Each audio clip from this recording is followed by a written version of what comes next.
But, yeah. Okay, are you going to type? Okay.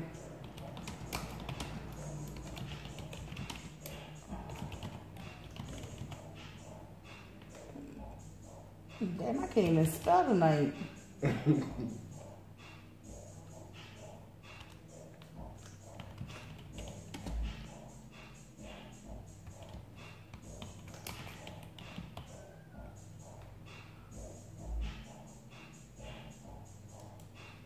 Let's see if that does it. Because it said, because when I tried it out earlier, it said that it was the one, it was broadcast, it was going to broadcast it. Mm-hmm. So let's see if it does. I don't know.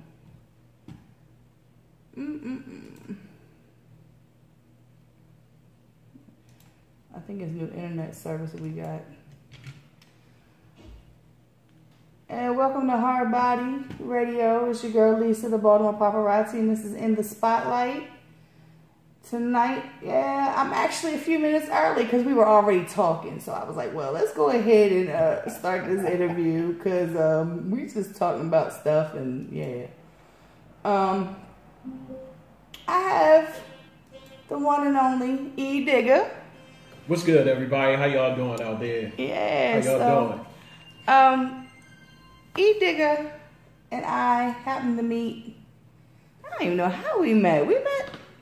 Was it 5 seasons? Yeah, everything's 5 seasons. I was having a conversation today about 5 seasons, so everything kind of just revolves back to 5 seasons. And I was like, I had no clue. I had no clue who you were, where you came from, nothing. It was like, yeah, this Digga, and I was like, who? And then from that point on, I kept seeing you everywhere, everything, every time I turn around, you know. Wow. And it was like, and then what it was is, and I keep telling people this, and they I guess they don't believe me. The city is a small city, very small, but it's so big, yes. And we just weren't running in the same circles. Yes, you know what I mean. Yes. So, you know, everybody meets for a reason. Everything happens for a reason. Mm-hmm. Mm-hmm. So, you know, this interview is yeah. Okay. So we there's somebody outside our window. You know, 3D got us like it's Good Morning America with the big ass window, and people would just be walking up having random conversations. It's funny because when I see the show, when I tune in, I'm like, where is that window at? That is real interesting. Right. And like I've had people come out here and be like, oh, you need to listen to me. I'm the hottest in the city. And I'm like, oh, okay. I've heard this. I've been in the scene how long? And I've heard this how many times? Yeah. Okay. But yeah, so I keep saying that the city is so big and everything. And when this interview, I don't call them interviews anymore. It's conversations. Yes. It's conversations between friends. You learn more that way. Yeah. I do ask questions, but we just, you know, it's dialogue. Mm-hmm. And I agree. You were like, you know, you wanted it. I told you a date. You was like, that's going to be my last show.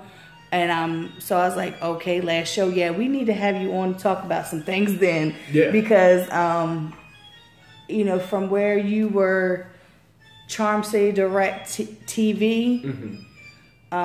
You had you were on the radio, you had a radio show, mm-hmm, mm-hmm. You know, and then you were like, this is my last show. And I was like, okay, but you're still doing the late night, you know, and like, and that was something else that you came up with, yes. Going on Facebook for late night, you yes. know, this, that. And I was like, yo, you remind me kind of me with having your hands in different things, you know, and I'm over here taking pictures for this you know, this label or company or whatever. I'm over here taking pictures for this person. I'm over here taking pictures. I'm doing this. I'm doing that. And then all of a sudden, yeah. Like I kind of just was like, you know what? Yeah. I gotta slow down. Mm-hmm. I gotta stop. Mm-hmm. So let's take it back to. When did you start with, you know, doing the interviews? Because that's how I met you. You were doing interviews. Yes. So how did that all come about? It all came about. It was something about talking topics. I said there has to be a way to put this out, get this out. So thanks to a website called Spreaker, it's still around, very popular. I was getting on there. I had a free, a free trial, and every topic that I talked about, I kind of dwelled on it, put it out there, and I said, well, let's do a little bit bigger. Let's go a bigger, scale. Let's do a radio show. Let's take the topics, interview some people, bring some people in, let them talk about some topics, and do a whole have a whole radio show. Right. And for my love of Baltimore, of course, Charm City Direct. And I didn't add on the radio show just like that. Right. I waited until I actually turned it into a radio show. Right. And then later on, radio show came at the end of it. I was able to be in a studio. I started out in the basement. And shout out to my man, Mike Mumbles, who... the one thing I can honestly say about people is when they see something in you, they are willing to help. Right. And if I don't remember anything else, he told me, market yourself, put yourself out there, don't limit yourself. Right. And I want you to do it here. And at the time it was MMVP Radio. He later changed it to WDMF Radio. That's still around. And that's where I got my start. And I was like you in the previous conversation that we just had. I didn't know anybody. Right. Didn't know any. I was calling people. I was calling my friends. Like, you got something going on. You want to be on the radio. And surprisingly, I tell people this to this day, put yourself out there. Right. Step out on faith. Don't be, just in one place. You have to put yourself out there to let people see who you are. And luckily, I did just that. I started going to functions. I was able to put myself in places where a lot of other people dreamed to be. And they would call me like, how you get in there? What are you doing? Right. So you just put yourself out there. So Charm City Direct Radio Show became a semi-household name, so to speak. And I was just proud, but I didn't stop. I kept going, going, and that's when people started calling me. I graduated. I wasn't calling people anymore. People was calling me. So that's pretty much where Charm City Direct Radio show came to be.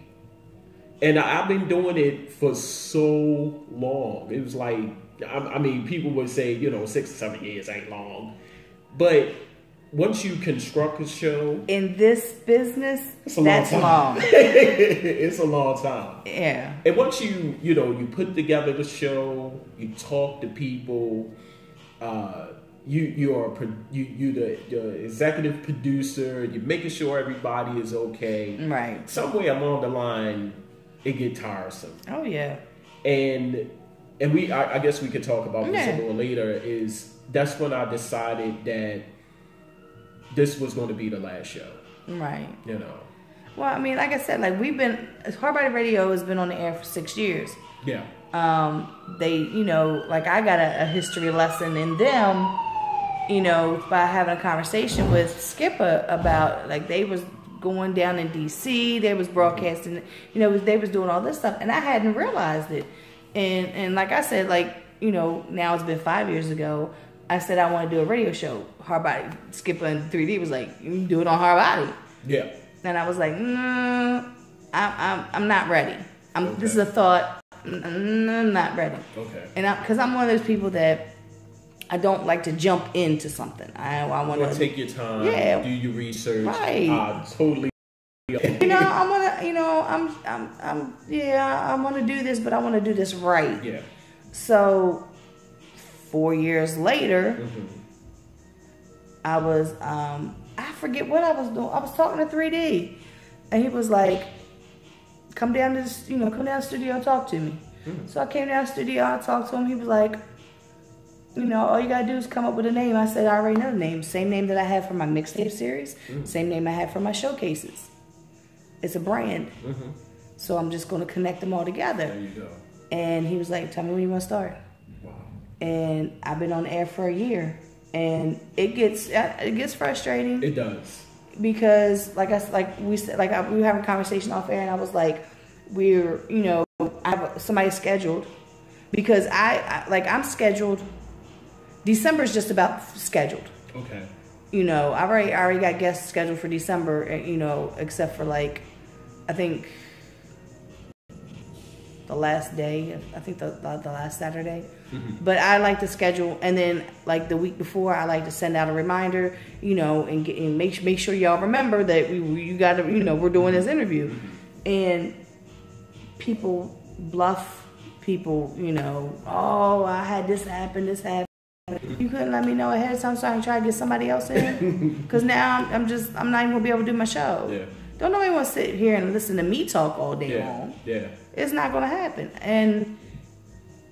You know, so, you know, I hadn't realized that you had been doing it for that long. Yeah. Like I said, when we crossed paths a couple years ago, I guess I was like, well, who, you know, Hood was like, yes, you know, I think it was Hood. Was it Hood?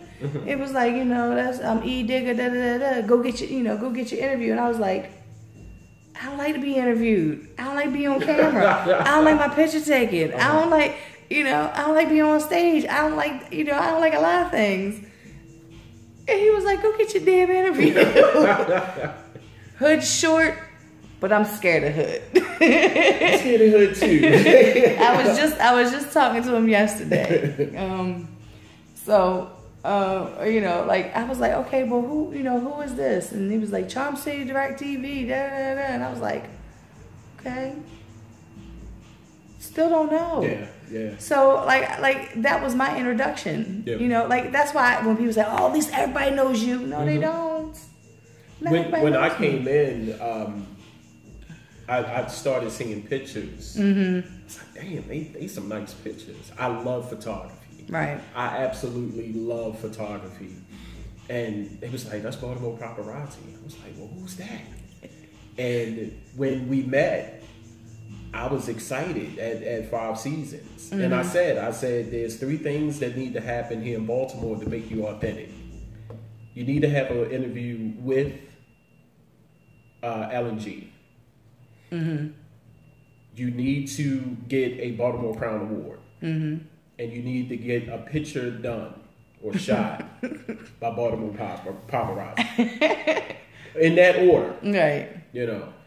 And 1 and 2... And then, lo and behold, when I got my first Crown Award, yeah, and I'm scrolling through Facebook, and I'm like, there it is, there it is. And I was calling people. I was like, I'm authentic now. I'm good. I'm good. There's nothing you can tell me. Yeah. So those 3 things need to happen in Baltimore to make any artist, business. Once those things happen, you are authentic. Yeah, I've had so many people say that, Ty Gutter is one of my biggest supporters and has been over the years. Love him. He sought me out one night at the Turntable Club. Wow. He said, because I need to get a picture. Because at that time I wasn't even the Baltimore Paparazzi. I was just Lisa who was taking pictures, and I had my website for MySpace down at the bottom, across the bottom. Wow. He was like, I need a picture with that on there. Because everybody else has got pictures with that on there. Yeah. And that was the very first picture that him and I have. Yeah. And over the years, him and Keisha are like my family. Yes. You know, my grandson's name is Caden. Their son's name is Caden. Wow. You know, it's spelled differently a little bit. Okay. But when my daughter used to work at Shoppers, and Keisha and Ty would come in there, and they know my kids grew up in this, so a lot of people do know my kids. Okay. And it's just Ty used to say it all the time. He'd be like, yo, if you ain't got a picture by Lisa, you ain't nobody. I was like, stop saying that. Stop saying that. Jay Hazy said the same thing just when he was in the interview. You know, and I'm appreciative of that, because that really makes me feel like I've accomplished something, that I'm a part of history. And that's what I pride myself on with this show, is as far as history, because a lot of people don't know the inside of the music history. They don't, you know, they really don't care. Yeah. Whereas we know hip hop history industry wise, but we don't know hip hop history local wise. Yeah. And so I'm always trying to educate. Even I don't know a lot of the history. I'm still learning about different people that came before I was in the scene. You know, so people like us who are media are very important to these artists. Some of them don't even realize it. No, and I'm glad you say that, because when I started out, and I was like you, you know, when somebody, you know, forgot or they didn't show up to the show, I got outraged, like, oh my God, like, yeah, you know, so mad. You go through so many emotions. You're mad, you're disappointed, then you're like, oh shit, now what have I got? What am I gonna do now? And you gotta quick, you know, quick thinking gotta be key. But then over the years, I learned, you know, you need to calm down. Just calm down. You know, something happened. Because, and I'm gonna put this out there. Shout out to Jay McGraw and Blizzard. And this is a true story. Didn't talk to Blizzard for a minute, because that was I think that was like the second time I experienced someone not coming on the show. And he sent me a message. He said, man, something happened. And I was like, yeah, right. And I did not talk to Blizzard at all. And we didn't even know each other, you know. So years passed, and he hit me back. He said, hey, man, look, I would love to come on your show. And that's when I said, okay, let me bury this hatchet. Right. You know, let me bring this brother on this show. And me and Blizzard are the best of friends right now. Right. Actually, me, Blizzard, and Jay McGraw are the best of friends. So, but before that happened, Jay McGraw whispered, and he said, look, just blame me, man. Don't take it out on him. Right. I said, okay, all right, cool. I'll do that. I'll do that. But no, the true story. So when that happened, I did not, if I saw Blizzard out in public, it was going to be a problem. Like, don't talk to me, man. But I can honestly say that, you know, being in this business of media expose you to a lot of things, a lot of people, new things, new possibilities, new opportunities. And it is so easy. I know we had that conversation before the show. It is so easy to get into it. Whatever. Right. Media. Everybody.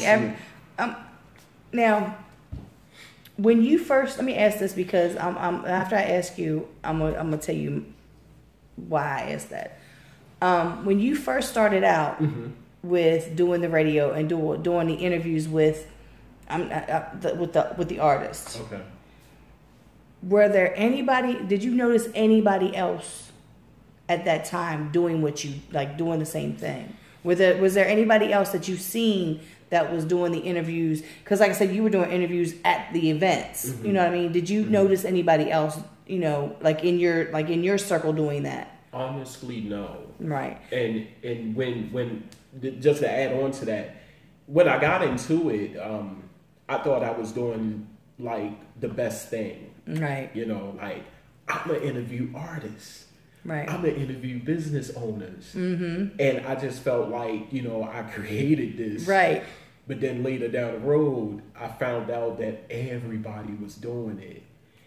And the purpose for Charm City Direct TV was to go out and interview people. Because we live in an area, we live in an era now, in an age where we are visual people. Right. We want to see it before we hear it. So that was, I think I kind of like did a next step. Like, okay, I got the radio show where people can be heard, and then later on people was being seen. You got webcams and things of that nature. But I said, no, let's take this a little bit further. Let's go to these events, see these guys perform, or girls perform, people perform for that matter, and, you know, do it like that, and have on the spot, you know. Right. The reason that I asked that is because the only people that I seen doing that was Harlem hard body. Skipper would go to events, and he would do my very first In the Spotlight showcase show. They came out and they interviewed everybody that got off stage. Wow. Okay. And that's why the reason that I asked that is because when I first started taking pictures, I started taking pictures because I didn't know nobody. Okay. I was doing it from a fan perspective. And then I was putting the photos on my MySpace page. Okay. Well, then these artists were seeing them and going, "Oh my God, look at this picture!" Da, da, da, da, da, da. So every show I went to, I was taking pictures because I love photography. I love taking pictures, and I love being a part of that. Taking the pictures of these artists doing what they love. Okay. April 2009, I'm at 5 Seasons. See, everything goes back to 5 Seasons. Yes. I went to 5 Seasons. It was Nick Soprano's birthday. Okay. He was having a ball. I took a picture of him across the way. So I took it and I showed it to him. Because sometimes when I capture what I think is a great picture, I show it to the person. Okay. He was like, "Lisa, how'd you get that picture?" I was like, "I'm not telling you." He was like, "You the damn paparazzi, Lisa." And I said, He was like, No. You the Baltimore Paparazzi. So that's how you got your name? That's how I got my name. Wow. Nick Soprano. Wow. On my webpage, on my Facebook page, everything, Nick Soprano's name is always given. Bomb's name is always talked about because Bomb's the one who brought me in this. Okay. I always acknowledge those who put me in the place that I'm at. Yeah. So I'm at these shows and I'm taking pictures. Yeah, people are taking pictures, but they're not taking pictures of the first act to the last act. Only I was doing that. Well, then next thing I know, I turn around and everybody is a photographer now. Everybody's got cameras. But guess what? They're still not taking pictures of the first act to the last act. And if they are, when they post the pictures, there's only a couple shots here, a couple shots there. I'm the only one who posts up thousands of damn pictures that everybody goes, "Lisa, how many damn pictures did you take?" Yeah. It's funny, it's a true story, another true story. We was at 5 Seasons, and I remember someone telling me, when you go there, are you bringing your camera? I said, I was planning on bringing my camera. Don't bring your camera. I said, wow. I said, I got this camera now. I want to take some pictures. Don't bring your camera. I said, why? Because Baltimore Paparazzi is going to be there and she's going to take pictures. Once they said that, I said, okay. Leave the camera home. But see, and that wasn't like I was there because I was there doing what I do. And, everybody's like, "Listen, you should get paid." And I understand I should get paid. My thing is, I'm taking these pictures. If y'all want to buy them from me, I will sell them to you without the watermark, without the logo. It's not a problem. But they still don't want to pay for nothing. So, I get paid to take pictures at baby showers. I get paid. I just did one of my friends, his sister hit me up and was like, "My aunt is losing her battle with cancer. And our family is getting together and we're having a celebration. Okay. We're going to celebrate her before she passes." Okay. So they asked me to be a part of that. Okay. And that was the most loving thing I've seen. You know what I mean? So I get paid to do stuff like that. And that's cool because I love that. Like, I love being a part of the birthday parties and the baby showers and stuff like that. That's cool. My passion is always going to be this music scene. Yeah.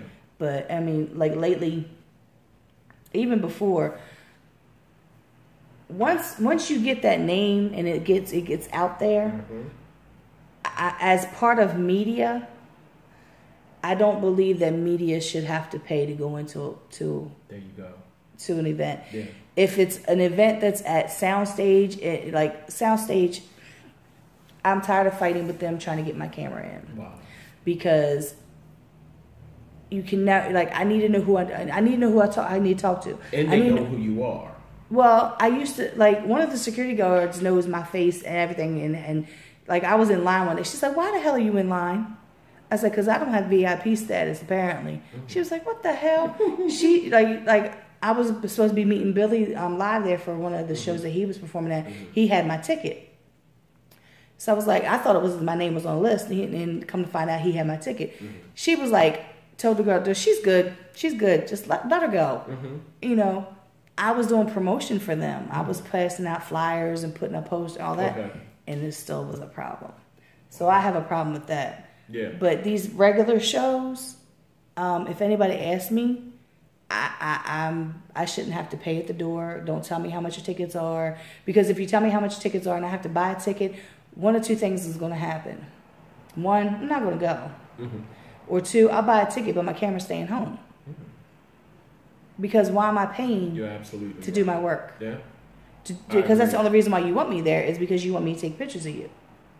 I've had one artist pay me.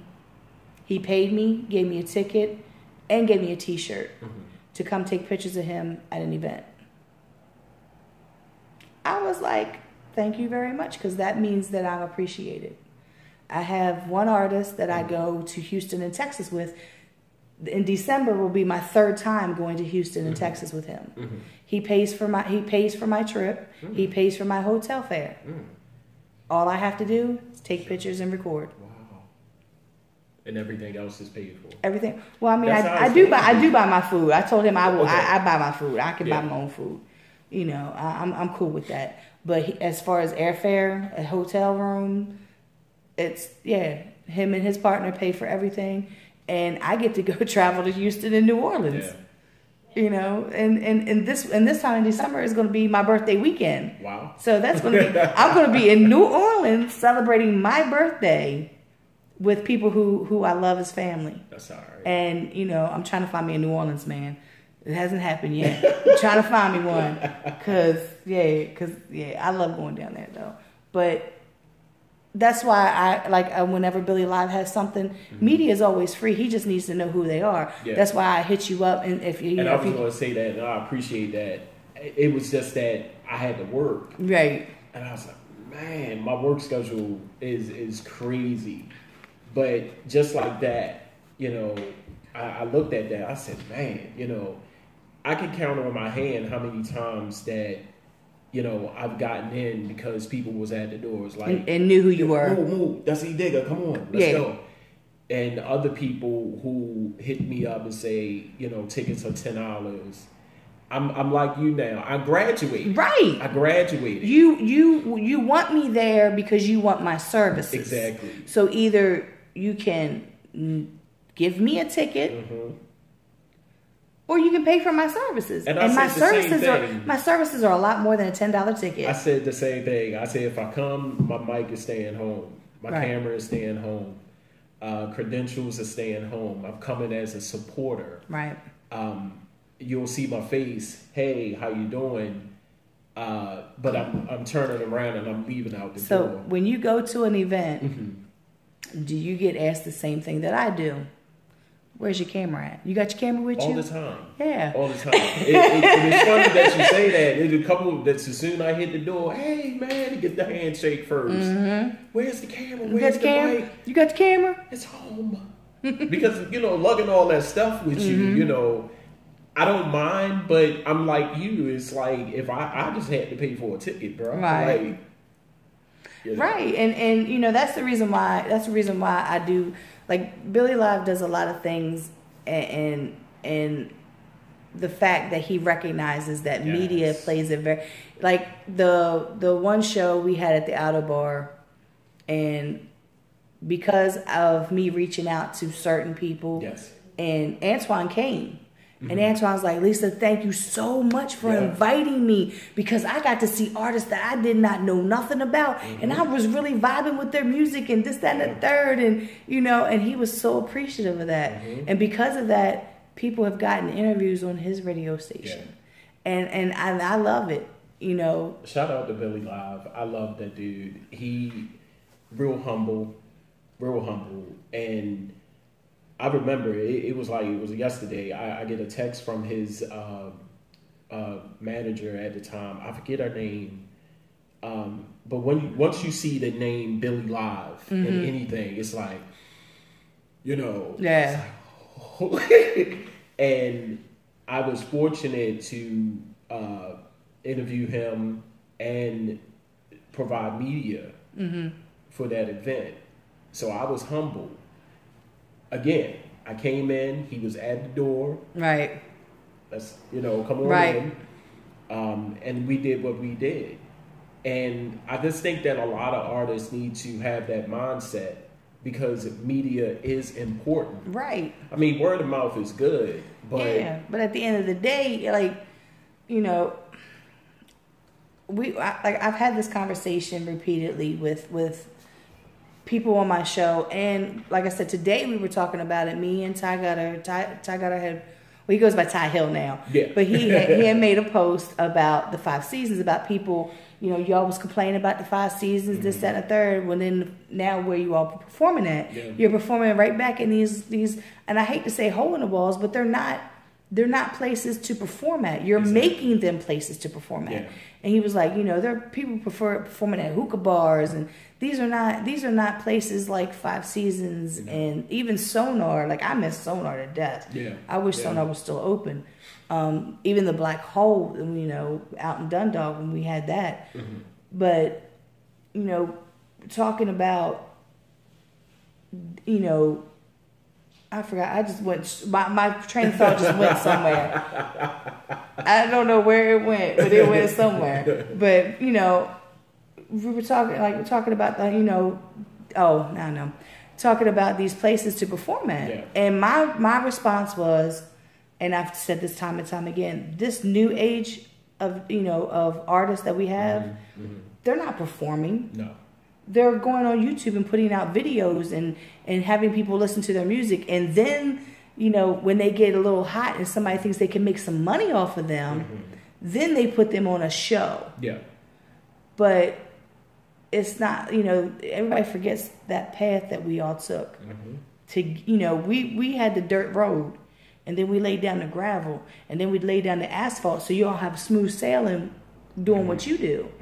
And it's not like it, it's not like it used to be. It's probably never going to be like it used to be, as much as I wish that it would go back to where we had that camaraderie, where you could go into an event and see artists and they weren't performing.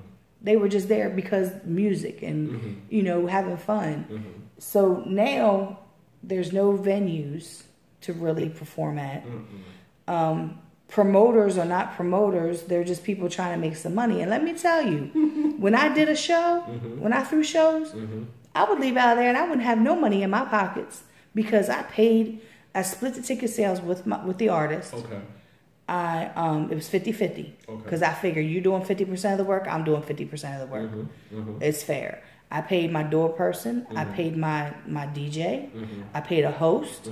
I paid my daughter who did production, which people don't understand what production is. Production is what makes the show run smoothly. Oh, yeah. My daughter would go and take the next artist and be like, this is their last song and you up next, so get up here. So that way when the host said, and next we had so-and-so, and so-and-so was on stage. Not like, where's so-and-so at? Oh, he outside smoking. No. So my daughter she used to go outside and pull people inside, be like, hey, you're next, let's go. Yeah. And then of course Solomon at the beginning, I was paying Solomon money to have my show there. Okay. But it got to the point to where I didn't have to pay Solomon nothing for a Saturday night because my venue was packed, people were buying drinks, they were buying food. So I didn't pay him nothing. Then he switched my day to a Thursday. And he was like, you still don't have to pay nothing because it's a Thursday. Because he was trying to get more money because of what had happened, the bad press that the business had gotten. Yeah. And then, he lost his liquor license for 30 days and that put him in a bind and, then trying to get everything moving again. And finally, the owners of the plaza weren't giving him a long-term lease. Wow. After all the work that he did in there. So this era that we have, they're not performing. They're on YouTube and they're, they got the streets, they got the, yeah, I understand that, but what's the longevity? Like everybody was just talking about the Creek Boys, the song that they have. They took Baltimore. They took that one line out and people went ballistic. I don't blame them because you're taking that out because I read an article and they took it out because whoever they got their deal with told them to take it out, I think. And I'm like, This is just the beginning for you. If you're going to, having somebody tell you you cannot do something artistic, nah, baby. Just imagine how it's going to be with every song. Right.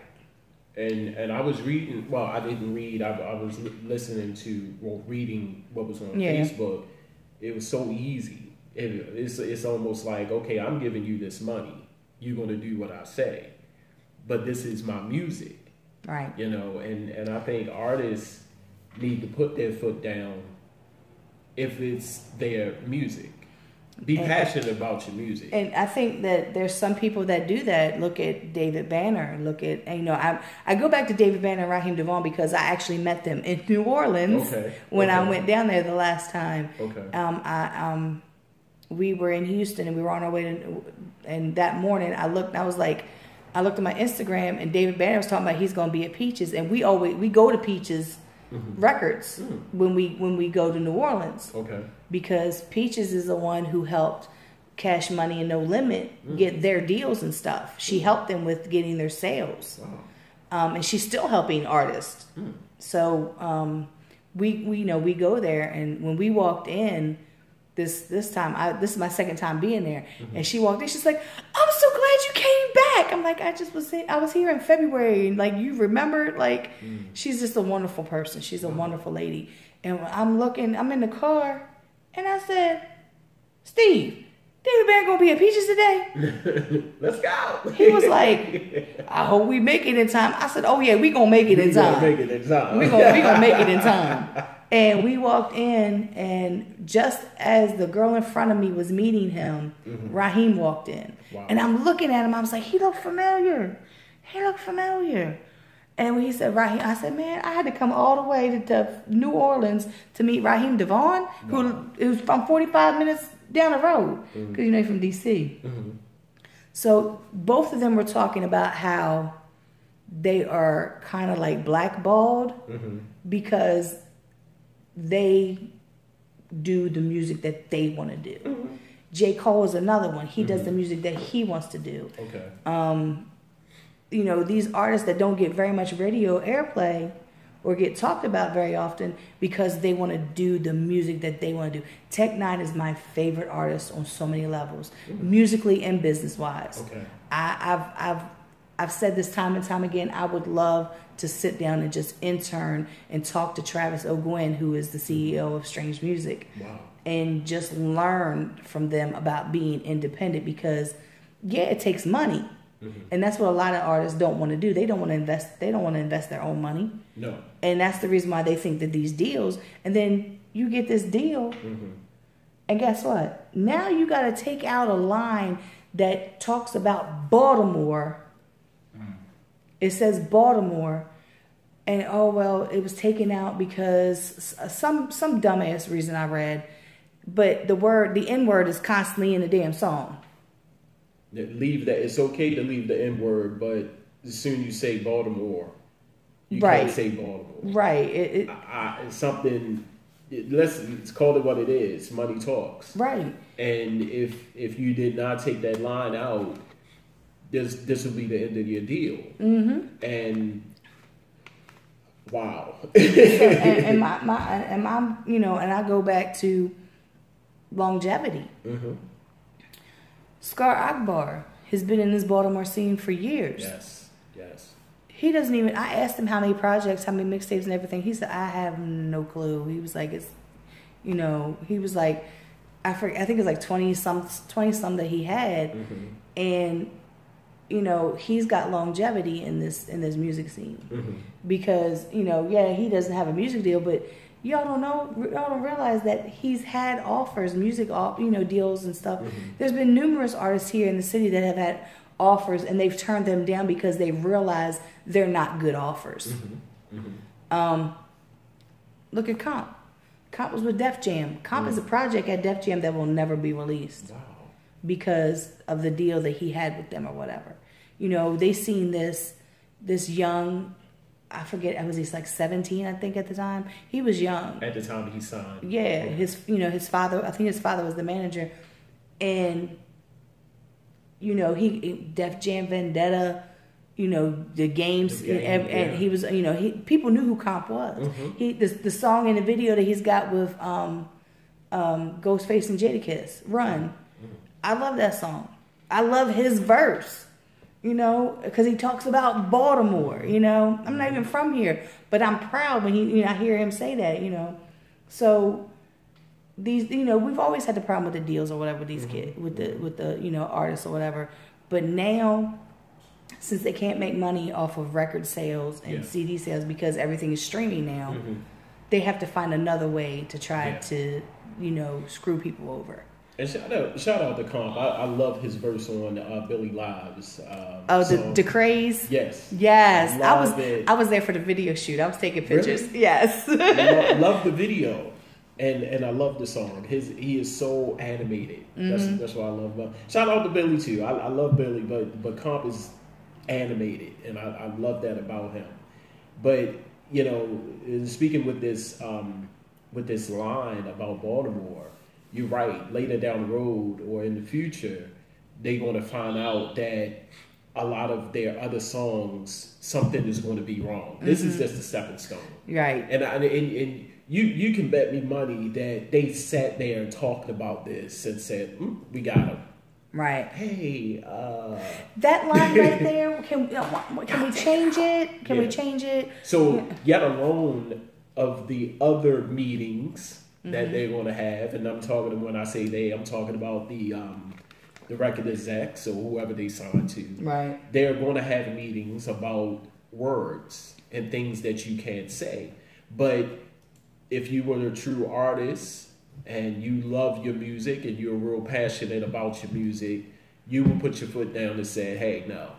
Right. And they can't do anything but respect you. Now, if this is a money situation, I'm going to have to say peace. Right. You know, money is not everything, you know. Right. And like I said, I had this conversation with a friend of mine, and we were talking about groups, music groups.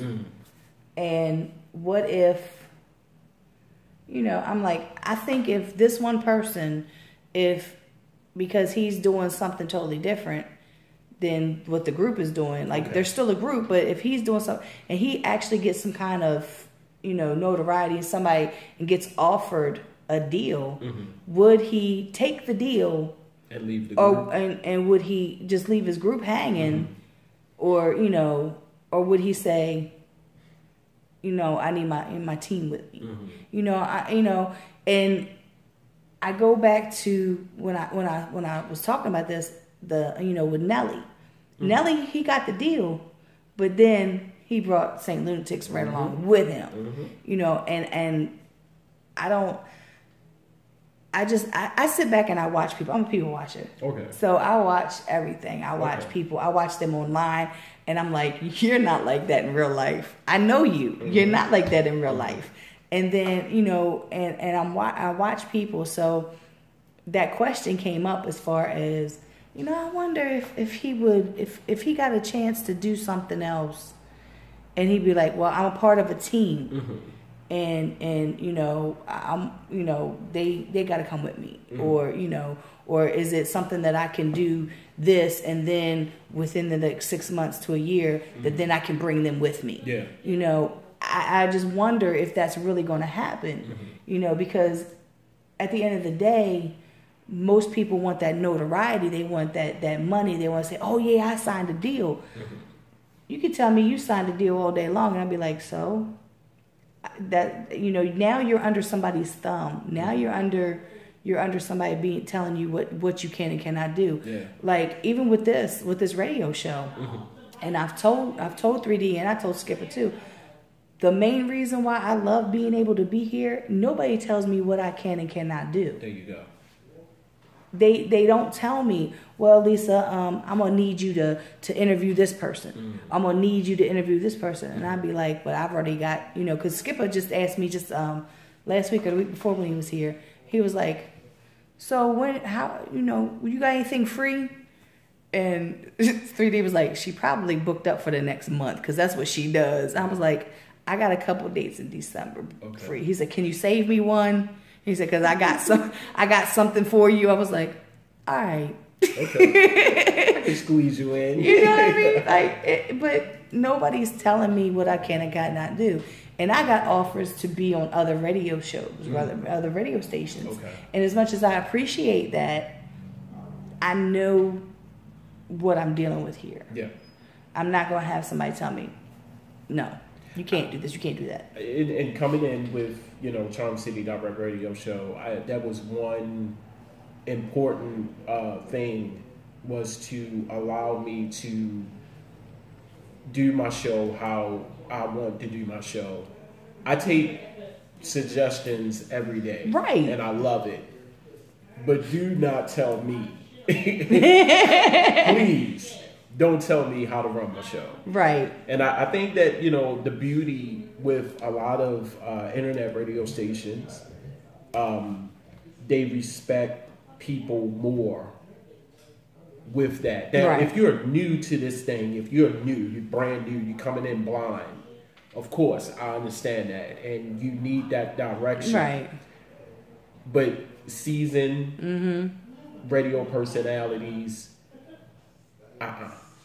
right. Allow me, and that was the one thing I made clear to Mike Mumbles. I thank you for allowing me to be on your station. Right. But this is my show. Right. And we had a moment. We had a moment where he, I'm going to have this person on your show. I'm going to, and my show was on Sunday when I started out, and then it got bumped down to Friday. And I remember coming in one day, and it was a whole MC Hammer posse in the basement. One is it's no bigger than this room here. Right. We got all these people. I'm like, what's going on? Well, this person is going to be on your show. That person, no, they're not, because these are the people I already got coming down. Right. And the people that I had coming down was already coming in. Right. I said, man, it's too many people. I'm claustrophobic. Right. Y'all need to go. So I honestly can respect that. Like, respect me enough to let me put out my brand. Right. This is my brand. Right. And this is how I want my brand to be represented. Mm-hmm. So I greatly, greatly appreciate, him for doing that. To say, okay, I hear what you're saying. Right. Go ahead and do your thing. Because at the end of the day, believe it or not, you're representing the station. People got to get to the station to see your show. Right. But this is my brand. Right. And I need my brand to be represented right. That's like, they had me, he wanted me to interview some people after my show. Mm-hmm. After my show went off, he wanted me to interview, he said, I got somebody, can you interview them? Mm-hmm. I like to be able to interview people that I know or have some kind of idea about them. Okay. Because I'm sitting there going, I don't know what to ask. Because I used to, when I first started out, I had a list of questions that I asked. Mm-hmm. Mm-hmm. A list of questions. And then it got to the point where it was time consuming for me to keep writing down some questions. So then that's why I said it's no longer an interview, it's conversation. We're going to talk about some things. I'm going to ask you some questions. I used to do the same thing, and the reason why I stopped is because one person that came on my show, and it was a female, she pressured me all night. You got my questions? You got my questions? Oh, what are you going to ask me? What are you going to ask me? Right. I said, well, what are you doing? I said, what are you doing? They want to prepare themselves to answer the questions so they could be politically correct. And I told her, I said, I understand that, but if you know what you're doing and you're confident in what you're doing, what you're doing is legal, right, you shouldn't have no problems. Right. And that's what, and right at that moment, right at that interview, I had the sheet with the questions. I said, this is time consuming. So right after that interview, I said, right, questions. Right. And because I ask questions. Like, I can't ask you the questions that I ask other artists because you're not an artist. You don't record, you don't make music, you don't perform, none of, you don't have albums, how many albums do you have? You don't have all that. So like, I can't ask you those same questions. And then like I can't ask these questions of this artist and ask these same questions of this artist because they're totally different. Yeah. But I do have some core questions that I usually ask. Like I said, I asked you, when did it all begin? I asked the same thing of artists. Yeah. Because I like that's a general right. question. You know, like how did you get into, you know, how did you, you know, like I ask artists all the time. So when did you realize that this is something that you wanted to do? And they're like, wow, nobody's asked me that before. Like I ask questions, be like, wow. And they got to think about it. And they're like, nobody's ever asked me that. That's a good question. Like nobody's ever. And I'm like, because I don't want to ask those cookie cutter questions. You know, I don't go as far as deep into like I had an artist here last week and I didn't ask him anything about his personal life. Okay. But he did let me know, you know, like that he has a son, he has a stepdaughter, he has a girlfriend, you know, and you know, when he said that, I asked him about the whole groupie thing. You know, how does she handle the females? Because being a woman and having an ex-boyfriend who was a rapper, it was kind of tough, but it wasn't. Okay. The only tough part was the ex, the girl that he was seeing before me, not realizing that he was seeing somebody else, and she was still. Like she showed up at the birthday party that I threw for him at 5 Seasons. We had a birthday party show, and I'm looking, and then she goes running up on the stage to him, and I'm like, "Excuse me, what is this?" I said, "Oh fuck no, not today." He was like, "I didn't know she was coming. I didn't know. I swear to you, I didn't know." She came all the way down from Pennsylvania. He's like, "I didn't know. I swear I didn't know." Somebody had to know. She seen the flyers and stuff that we had posted or whatever. Okay. But you know, being and you know, he was like, the girlfriend he has now, she understands it, and I was like, for how long? Yeah. You know, so you know, those kind of questions. Like, I don't like to try to dwell too much into personal lives because. Usually the personal life is far different than that life we see online.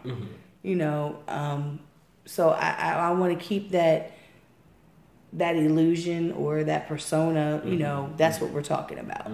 So like a lot of times, like I pride myself on being so different. Like you said, you were going out and you're like, I'm going to go to these shows and these events and I'm going to interview the people right then and there. You know, not many people were doing that. Like I said, Hardbody was doing that, but I don't know of like many other people that were doing it. No. Like when I came in the scene, John Williams, who goes by the name of J5, he is like, even though he doesn't do photography anymore, he's still one of my favorite photographers. Okay. He was doing some photography and he was recording the show. Amplified Videography, which is Ernest Turner. Okay. He would be, you know, people were hiring him to video their event. You know, there was just a few people doing that. And then next thing I know, everybody's got a video camera. Everybody's got a camera. Yeah. Everybody's got, and I'm just like, oh, but what sets you apart? What makes you different? Right. So that's like I said, when I met you and I was like, oh, okay, he's doing interviews, and I was like, oh, I feel like this is like some Yo MTV Raps kind of thing, you know, kind of. You know how they interview, like they would perform on Yo MTV Raps, and then they would interview them, and I was like, oh, this is cool. Like it makes the artist look and feel bigger than what they are, and I think that's the whole reason that we're in this media business. Yeah. You know, we're doing stuff, but it's more or less to help others.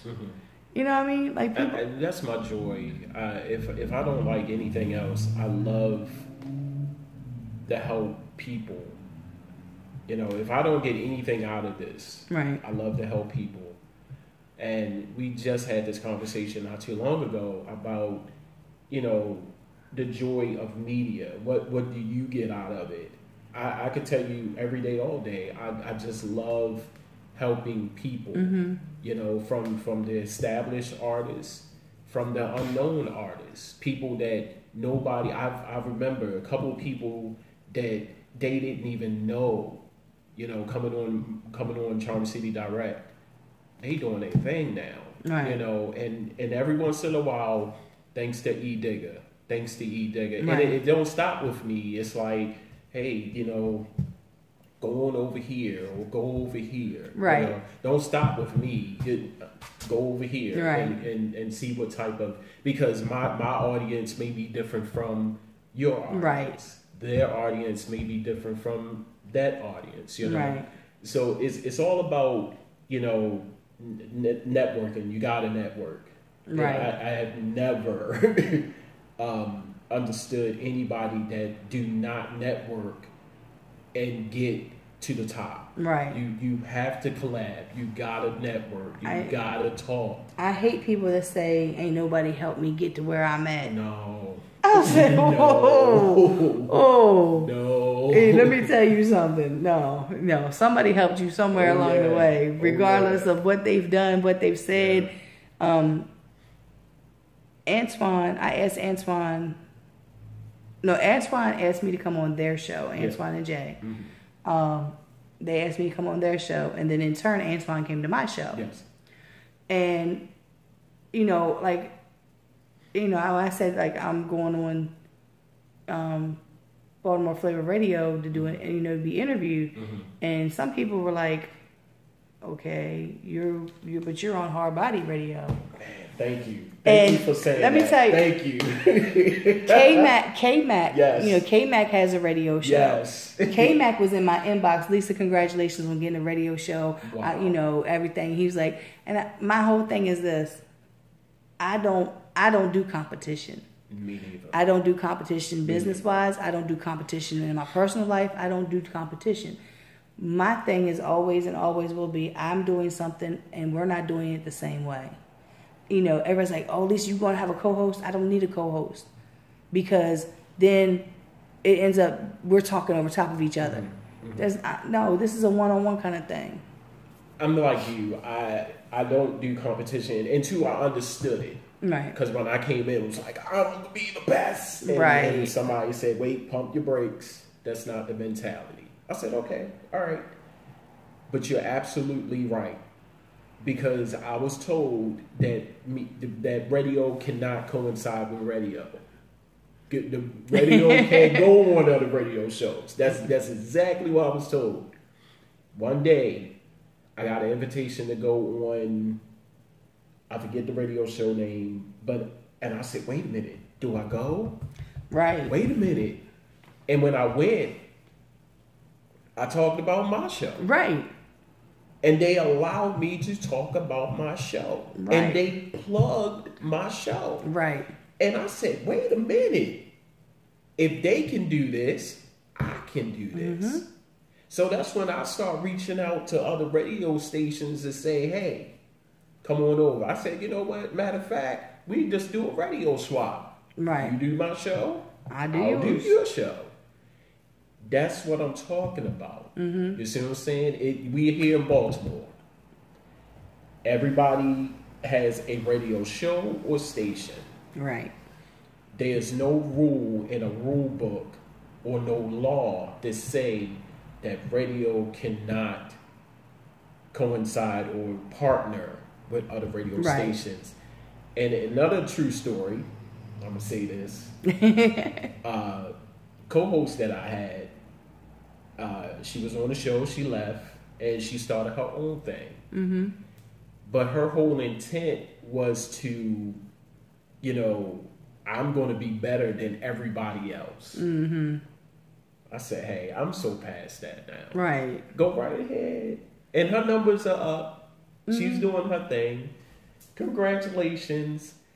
But every good thing must come to an end. Right. And that's with that mentality, you know, she left. I'm going to be better than everybody else. And she's doing the same thing that everybody else is doing. Right. The only thing that she's doing different is wearing doors kept closing. But well, that, you know, and that's, like I said, that's why, like, I don't, you know, the way Antoine and Jay do their show is totally different than the way I do my show. Nobody interviews people the same. Right. And I was told that. You may interview somebody different. I may interview somebody different. Right. You call your interviews conversations. Right. You see what I'm saying? So I can't even, before it was like, oh my God, what do I do? But now I am totally open to it. There is no competition. Right. There's no competition. Wisdom Court has their own. Wisdom Court has their own radio show. I think they have a radio station. I think now. But before, when they were right over on Charles, Billy hit me up, was like, "Can you come through for an interview?" I was like, "Sure." So I went and I got an interview with Ambush, and they was like, "Well, talk about, plug your radio show. When is it? What time? Da da da da. Where can people? You know what I mean? Like it was because I was there as the Baltimore Paparazzi. I was there in that aspect.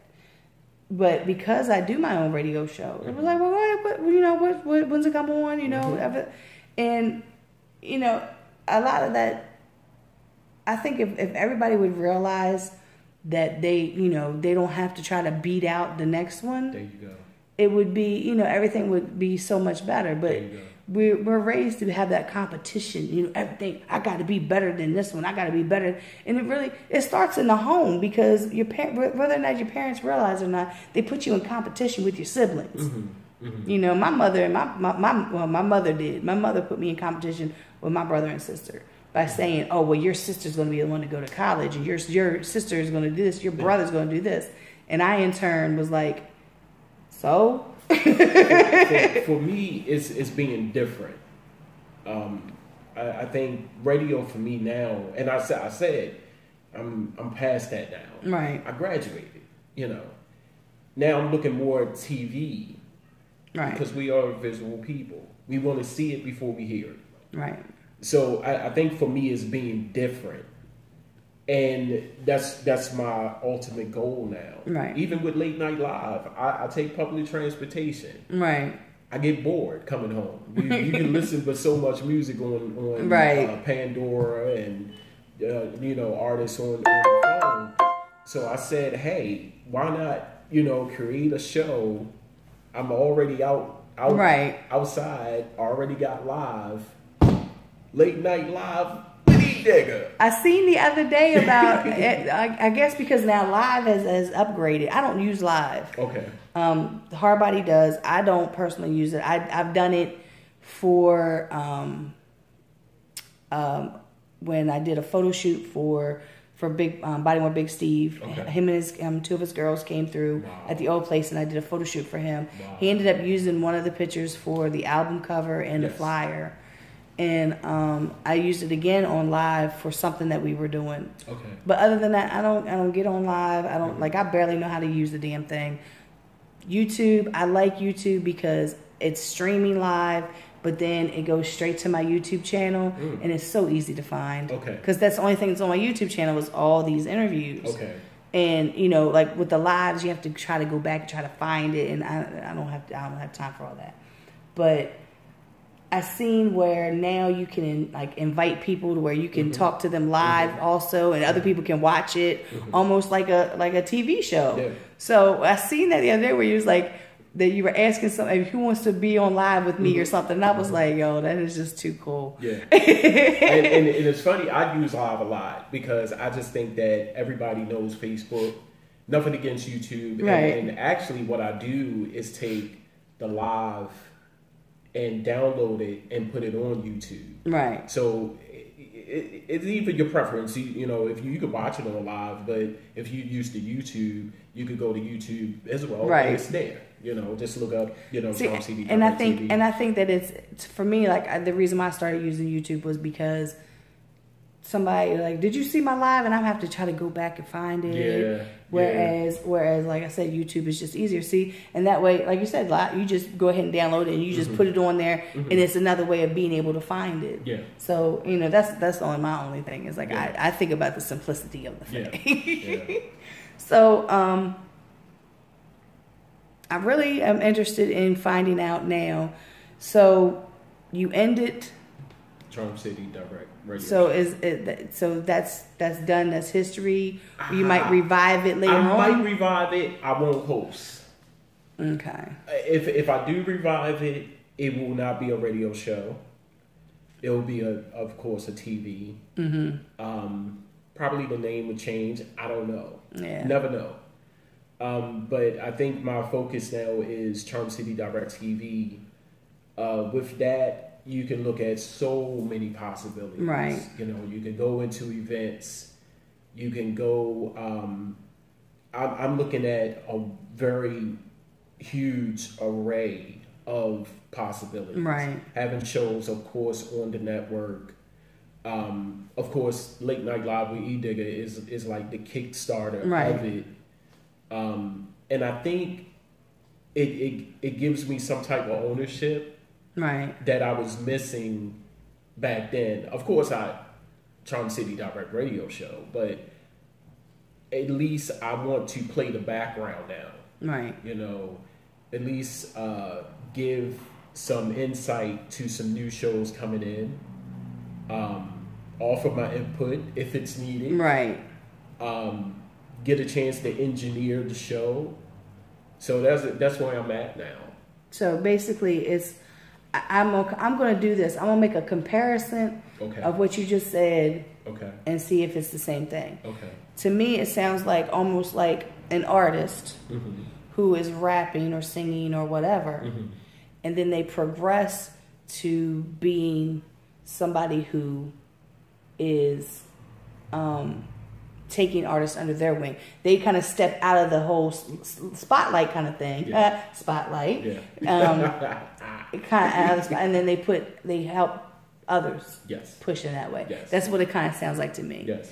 The reason why I say this, because as soon as you said all that, it reminded me of a gentleman. I call him a gentleman.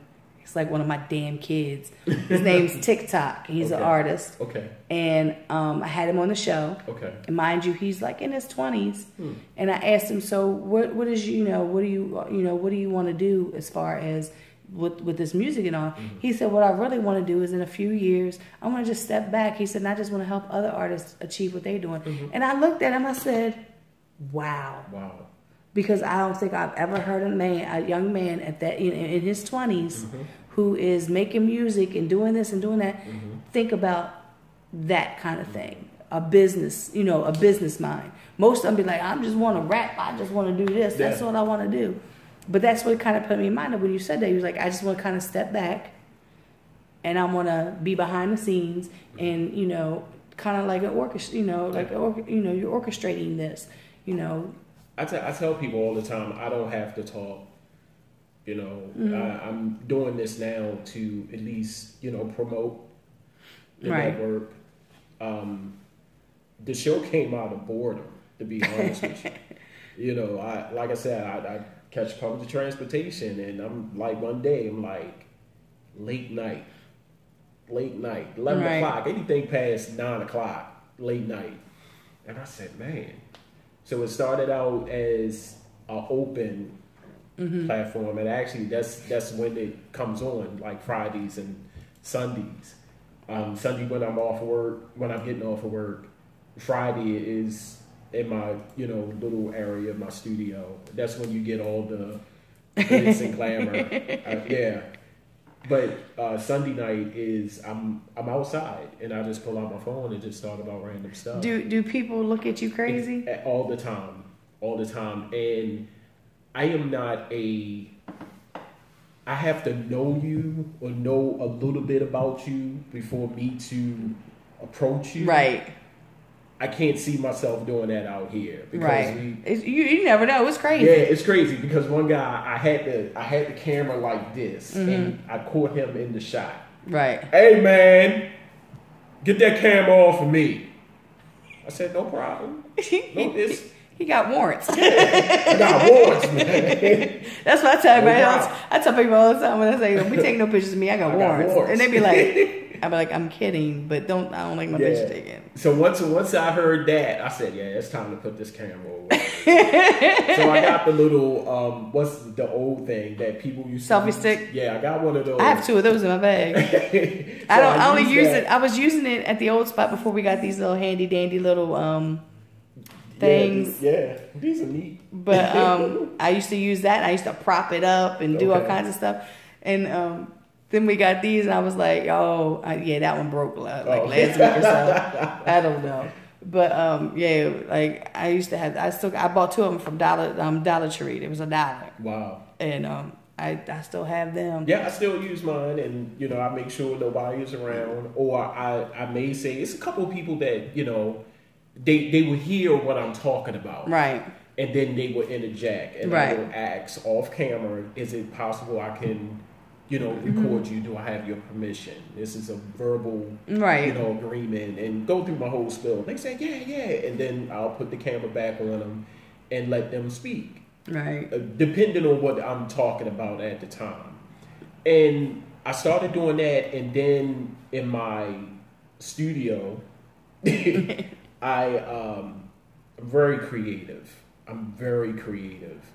And I came up with the whole visual of it, and just putting it out there. Again, having topics, what's going on. And I think Late Night Live with Digga gives people a different look at me. Right. Of what I can do, what I am talking about. But because for so long on Charm City Direct Radio Show, if you notice, I did not curse up until late. I'm cursing up a storm now. And I had to put up a warning because 2 people hit me up and like, you cussing now? You cussing? Warning. Right. Some language, some, videos are not suitable. That's like me. Like sometimes, like I'll get in here and I'm just having a conversation. So, words come out and, it is what it is. Like, I try not to, depending on who I'm talking to. Like, if I'm on the phone with my mom, I try not to cuss. But then she make me mad, and then I got to say something, and then, With my brothers and my sister, for the life of me, I can't cuss around them. If I say damn, they like, what? I said, darn. I said darn. I said darn. I said, I'm talking about the damn Loch Raven dam. I'm talking about that. That damn. I can't curse around them, but everybody else, it comes out. Well, I mean, it's in, like, with me. No, I'm talking to Craig. But with me, it's like the people that I'm around. Yeah. Like, if I'm around somebody and, cuss, then I'm just like, yeah. My daughter is 22 years old. Wow. She has a 3-year-old and she has a newborn. Okay. Tempe just turned 1 month on Thursday. Well, around that day, whatever. Okay. She was born on a Thursday 4 weeks ago. Okay. So she has a 3-month-old little boy. She has a 1-month-old little girl. Okay. She's 22 years old. She does not cuss in front of me. She does not. Her fiance does not cuss in front of me or his mother. Now, she will say like, what the hell? Or, those simple words. Minimal. Yeah. the little words. But if she's getting ready like to cuss my son out, who's 19, if she's getting ready to cuss her brother out, she'd be like, Mommy, cover your ears. I was like, I'm not covering my ears. She said, well, I'm sorry for what I'm about to say. I cannot curse around my brothers or my sister. I can't. Like, it'll form. Right. Then you'd be like, whoa, wait a minute, hold up. I'm talking to them. At 44 years old, I cannot curse around them. I'm the youngest of 5, and I can't do it. Right. Can't do it. I know they have heard worse from me on here, but I can't do it when you're standing in your face. In my presence. See, and that's like both of my kids. My son is a little bit more liberal with it.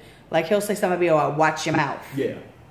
Because my thing is, I didn't cuss in front of my parents for a very, very long time. Okay. And then I didn't live in the home for years and years and years and years. And then one day I said something and I was like, I just said shit in front of him. Like, oh, well, what the hell? Yeah, my mom never cursed in front of me. My dad never cursed in front of me. It was my siblings, actually. Like, oh, God. you know. Right. But you're right. I know people that every other word is a curse word. Right. Because their vocabulary is very limited. Right. You know, I'm like, damn, don't you know any other words? Like, come on, you know. So I look at them, you know, like, substitute. Even my son, he's 15. When he was little, we did the whole substitute thing. It did work. Right. Did work. I'm speaking of substituting. My grandson, like I said, he's 3 years old. Okay. I have 4 grandchildren. I have an 8-year-old granddaughter who lives on the Eastern Shore with my stepdaughter. Okay. I have the 3-year-old and the 1-month-old live in my house. I have a 2-year-old granddaughter who was living in my house, and now she's living up in Pennsylvania with her mother. Okay. So Caden is the only boy. Caden is a Sour Patch Kid. He will do something to you, and then, like, before I came here, he took the ink pen and tried to stab me in the head with the ink pen. And he took my shoe, and I said, "Give me my shoe back." He said, "It's my shoe." All this stuff, right? Yeah. So then I was like, "I'm not playing with you, Caden." So his mother said something to him. He came over to me, and he got in my face. He tried to kiss me, and I'm sitting there, and he said, "I just want to give you a hug. You just did all this stuff, and now you want to hug me and kiss on me." Sour Patch Kid. So the other day, my dog got hit by a car a few months ago, and I haven't really been letting him out because I used to just let him out. He'd go do his business and come back. But I haven't really been letting him out, so, you know, as often as I should. So he has accidents. So, you know, he had pooped in the floor, and I was like, "Michael!" So this dog's name is Michael. I didn't name him. He came to me that way. He came as Michael. Right. So I had I cleaned it up, and my grandson was like, "What?" I said, "Michael pooped in the floor." Wow. So it was like, so a little while later, all of a sudden you hear Caden go, "Oh." I was like, "What, Caden?" He was like, "Michael shit by the door." I said, "Wow. What?" Because I wasn't sure what I heard him. He said, so easy. He said, "Michael shit by the door." And I was like, "No, we don't say that word." He said, "Michael," and he stopped and he looked up like he was going through his Rolodex in his little brain and said, "Pooped in the floor." I said, "See, you should have said that from the beginning." Yeah. But he hears words, and like we did the whole thing of where we didn't say those words around him, but he had already heard them. Yeah. So they were stuck in his head. His thing now that he does is he calls everybody a bastard. Yes. He go hard. I'm on the phone with my ex. I have it on speaker.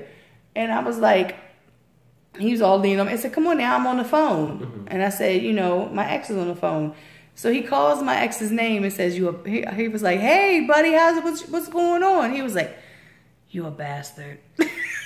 I said, "Caden." Wow. My ex started busting out laughing because he liked little bad kids because he was a little bad kid. Okay. So he was like, "Yo," he said, that caught me completely off guard. So all of a sudden, Caden says, "You stupid." I said, "You know what? Get out of my room. Like, he's so bad. Like, he's got 2 older siblings. He's got 2 who are his brothers." Okay. So he hears those words, and then it doesn't help that he gets on YouTube and be playing music, and he hears all these words again. You know, and I'm just like, oh, how, like, My son, he had been like 4. I remember this. He fell out the bed. Hard. Like, boom. Shit. I laughed first. Of course. What you say? He said, I'm sorry. Hit the floor hard, like, boom. I got one to top that. My sister. She was 1 and 1 going on, like, her birthday's in May, so this was Christmas. Okay. We're at midnight mass. We're Catholic. We're at midnight mass. Okay. Church just got brand new red carpet. So we're there, and then, you know, it gets real quiet when everybody's praying. She threw the bottle down. She had a bottle. She threw it down, and it bust open. So in the middle of everybody being quiet, all you hear is, "Damn!"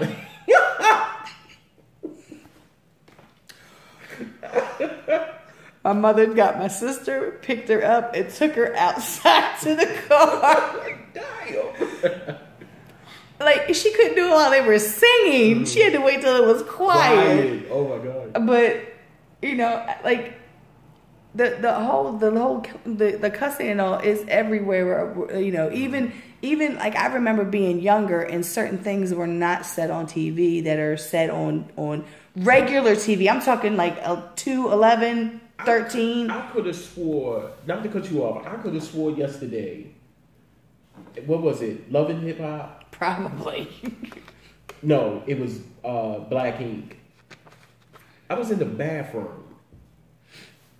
All she kept saying was pussy, pussy, pussy, pussy, pussy. Right.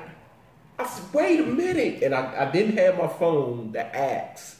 Like, are we saying pussy now on TV? Right. Like, what is this? Think about the nudity that they show now compared to, you know, when we were younger. Mm-hmm.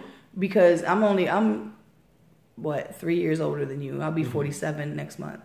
So, like, even back when we were younger, there were certain things. I'm not talking about the cable channels. I'm talking, I said, I'm talking about 2, 11, 13, 45, 24, 45, and 54. Like, and I'm looking and I'm like, I remember when I was little and they didn't have that kind of stuff on TV. What was the first curse word that they passed? It was bitch, right? I think so. Even when they didn't read anything, we were going to pass a law to say bitch on TV. Didn't read that. Didn't get the memo. Right. Man, the first show I was watching, I was like, yeah, bitch. There are certain like movies and TV shows. The TV, the FCC will allow them to be able to say certain words a certain number of times. And that goes along with like movies as far as the ratings. Like, they can't say this certain word this many times in the movie. Or else it gets this kind of a rating. But I like how the award shows, they don't catch the censor button in time and shit. I think that's like a lot of them now. The reason why they have the lapse. Okay. They start doing like the lapse thing where they've already started the show like a few minutes. Okay. And then by the time it reaches you, they can actually censor that when he says that. You know, it's a lapse kind of thing. Yeah. Because especially with these rappers, because they get up there saying all kinds of stuff, and some are actors too. Some actors will go like, you'll be like, wow. Have you ever watched a movie that had a lot of cursing in it? Like a lot of cursing. And then try to watch it, edit it? No, and say to yourself, this will never be on regular TV. Because it'd be like beep, beep, beep. They try to I hate voiceover. I watched a movie the other day, and it was a line that was said. And it was a movie that I had seen before. And it was a line that was said. And I was like, she didn't say that. That's not what she said. Or it just make you want to get the actual movie and watch it. Like, oh my God, I hate it. Like, Coming to America is one of my all-time favorite movies. Yes. All-time favorite. And there's certain parts in there that are said, you know, they can't, you know, bleep out on TV. Right then and there, I'm like, cut it off. I want to see the actual movie. You know, this is boring. Right. I hate edited versions of stuff. I hate edited music.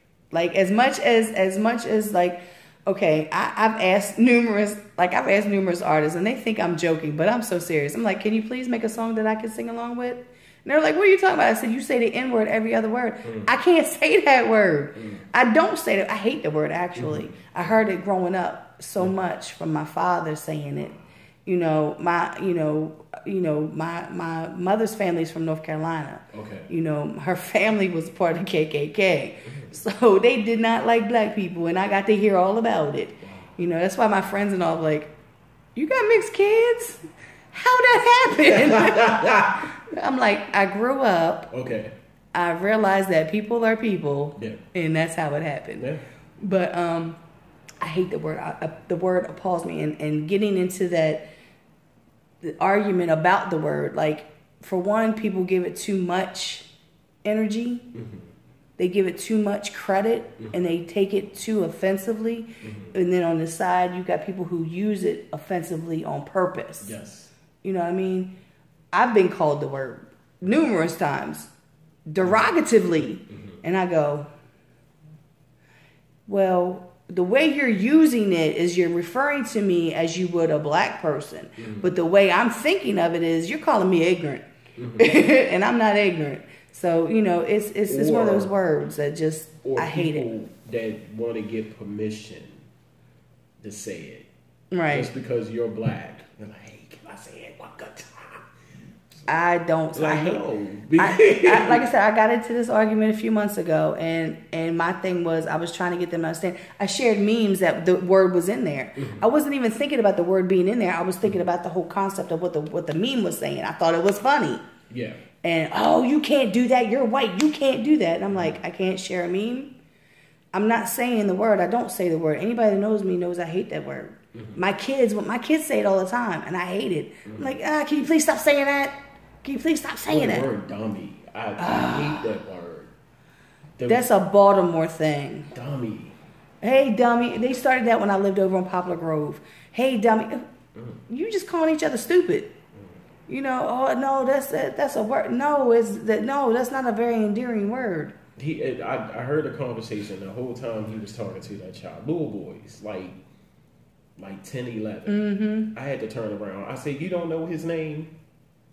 You do not know his name. Right. You know, I'm like, dummy? Right. Really?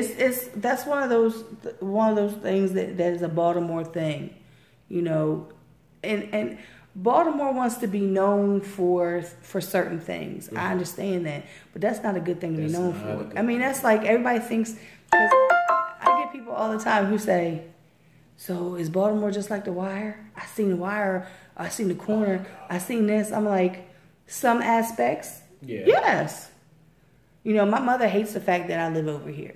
I've been living here since 2003. It's 2017. I don't think I'm going anywhere anytime soon. In this area? But I lived on Poplar Grove I lived on Poplar Grove. I moved into one of the worst neighborhoods in Baltimore City. I have a friend who's a police officer. He was like, please don't move over there. When the police tell you don't move over there. Then. He was like, please don't move. He said, move down Edmondson Avenue, down where I'm patrolling at. I can keep an eye on you and the kids. Wow. Don't just don't. And I moved right to Poplar Grove and Winchester Street. In the almost 7 years that I was there, I had to deal with the drug dealers who ended up becoming my family because I had to let them understand. I had to make them understand that this is my house. I don't care what the fuck y'all do. If it affects my house, then I'm gonna start caring. It's gonna be a problem. Yeah. I had a run-in with the guy who was in charge of them, their boss. I told them to let him go because they was holding him back, and he was gonna whip my ass. Is what it was. I was like, let him go. You act like I ain't never been hit before. Like, let him go. So a couple days later, he came back and he apologized. Okay. He was like, can I talk to you? He was, it's a free country, you know. And he was like, we had a conversation and everything. And the last thing, like right at the end of the conversation, he was like, you not like other white people. I was like, why you say that? He was like, because you're not scared of us. What the fuck I got to be scared of y'all for? Like, I lived in an all-black town before I moved here. Like, me and another lady was the only white faces in the whole town. Like, what do I got to be scared of for? I was out there trying to stab one of them with a damn knife one night. I was in a skirt and heels. I was getting ready to go to an event. I don't know where we was going. I don't know if it was going to Turntable Club or where we was. I think it was Turntable Club. And me and Bomb were going together. He came over to my house. And he went around the corner to get something to eat at the carry-out. And the little boy kept running his mouth to me. This is the time when they became Crips out there. They was Crips. Now, the drug dealers I had a problem with before had left and moved on. Okay. This was still their neighborhood because they all grew up there. But they took that business and went somewhere else. And I was like, y'all don't need to be on this block doing anything. Y'all go live wherever y'all live at. Go over there. So the little boy, he had gotten shot the summer before. And he was out there running his mouth to me as always. He was running his mouth. I said, you know what? Got you. I went in the house. I grabbed my butcher knife, which was in the living room, because that's where I put that's where a butcher knife goes, in the living room. So I kicked my shoes off, and the cop was standing there watching me the whole time. The whole time. Didn't do nothing. He seen me with the butcher knife. Didn't do nothing.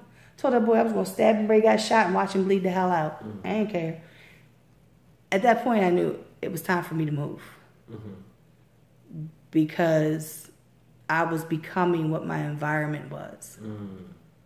And that's not who I want to be. Because when I don't like to fight, because if I fight, I black out and I don't remember. My daughter and I got into it when she was in her little teenage years, and you know, she was Barney badass and everything else. She wanted to fight on me and her little brother, and I tried to kill her. And I was choking her the hell out, and if I had held her for another minute, she was going to be gone. I black out. So I was like, it's time for me to go.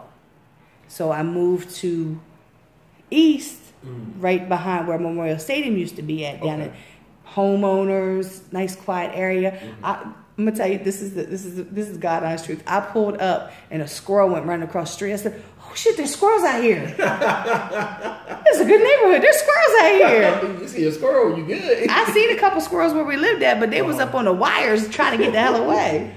And then since I've moved, I was there for 6 years, and I moved up to York Road in Harwood, which I've been trying to move from this house forever. But I was trying to explain to my mother, every time she sees the news, she'd be like, "Was that near you?" No. No, that was not near me. Like, and I got out the car. Steve and Deezy were dropping me off a couple Saturdays ago. We had I did a video for them. I was shooting a video for them, and I did my radio show, and they come and pick me up. We were supposed to be going to shoot some more footage. Okay. But everybody was tired. So they dropped me off, and Deezy was driving. He pulls up and sees my house and was like, because I live in a single family home. It's a big, looks like a dollhouse. Looks really nice on the outside. Yeah, whatever. So he was like, "This you, Miss Lisa?" I was like, "Yeah." He was like, "Damn." I was like, "Yeah, but it's still a piece of shit no matter how good it looks."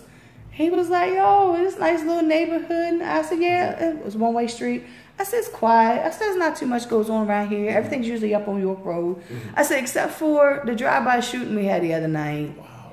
And then, like last winter, they killed a boy next door and took his body and threw it in the yard back that way. But other than that, it's pretty quiet around here. They busted out laughing because I was so nonchalant about it. But I did that on purpose because there's stuff that happens all over the city. Some areas is worse than others.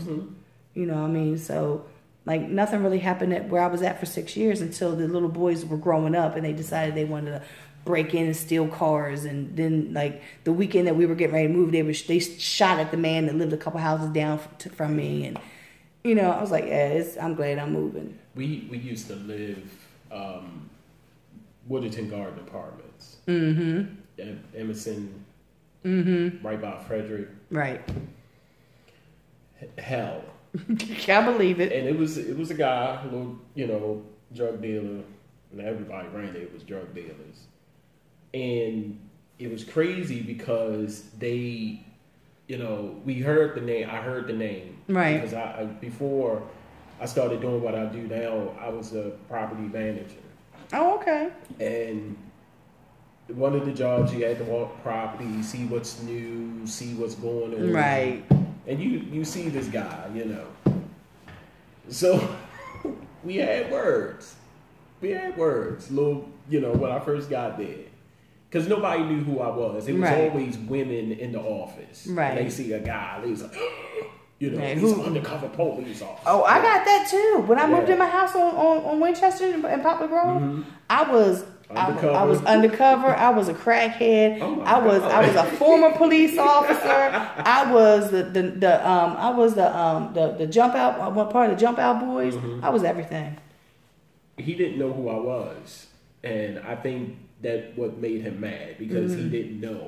You know, everything's supposed to go past him. Right. It's like they didn't pass it by him if it was okay that you got that job. Yeah. So I had to run it past Reds, you know. Yeah.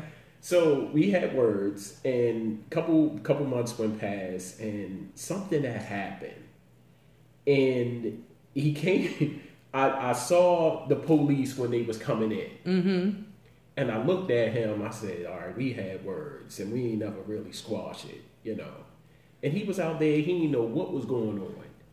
And it wasn't common for the cops to just come up on the property. They'll just come there and just, you know, do whatever. So someone said, you know what? Let me go over here and talk to him and say, look, man, I know we got off on the wrong foot, but the police are coming in here. Oh, yeah. Where they at? I say, they're about to come down the street right now. They on the side? I say, yep.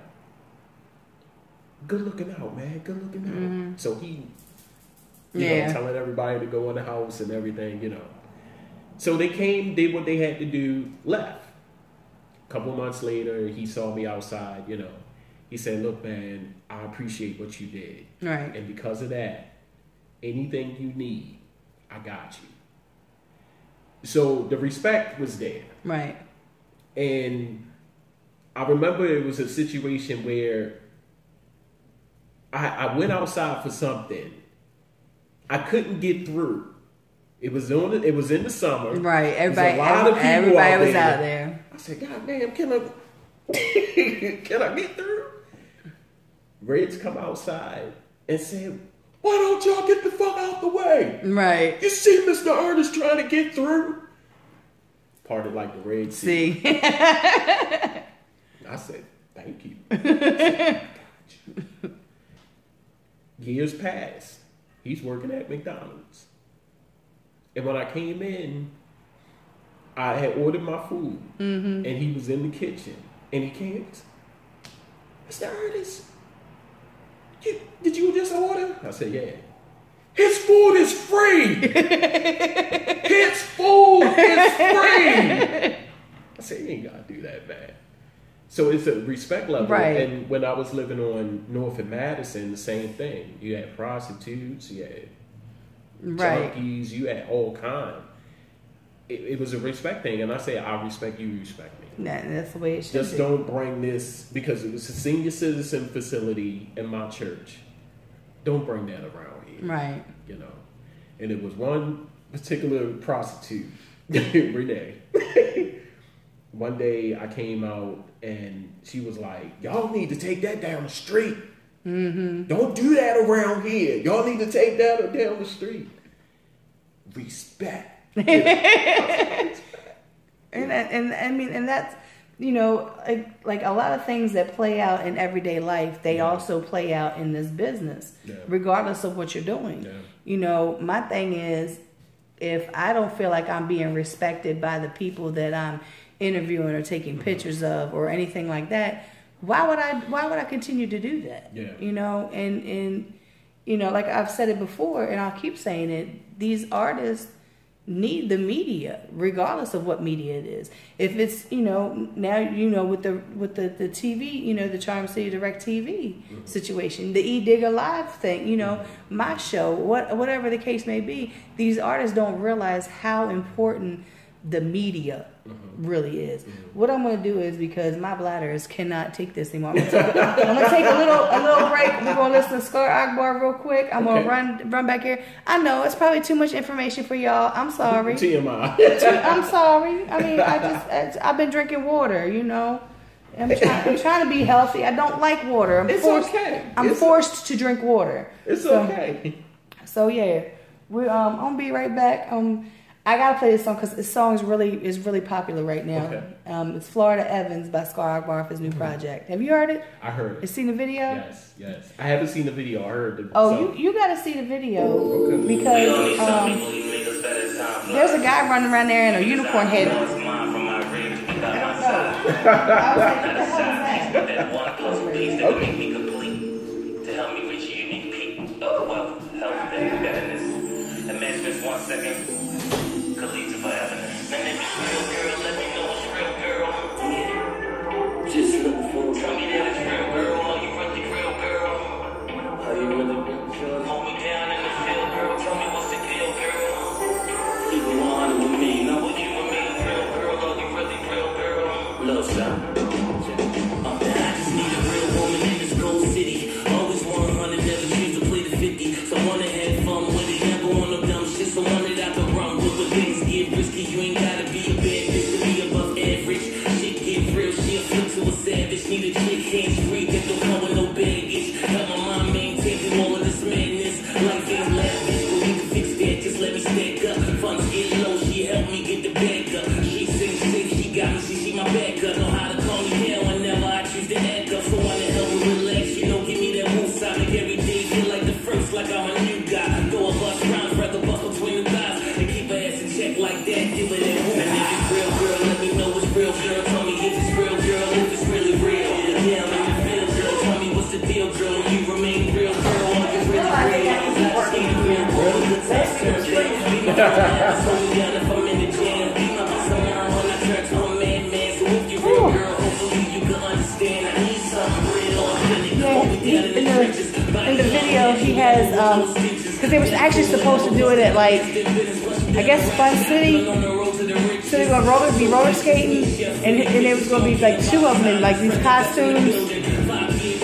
So when things changed, the guy had the unicorn head, and I'm like, I'm watching the video, and I'm like, oh, sis, he just got the unicorn head. And I'm like, I said, Scar, what was that all about?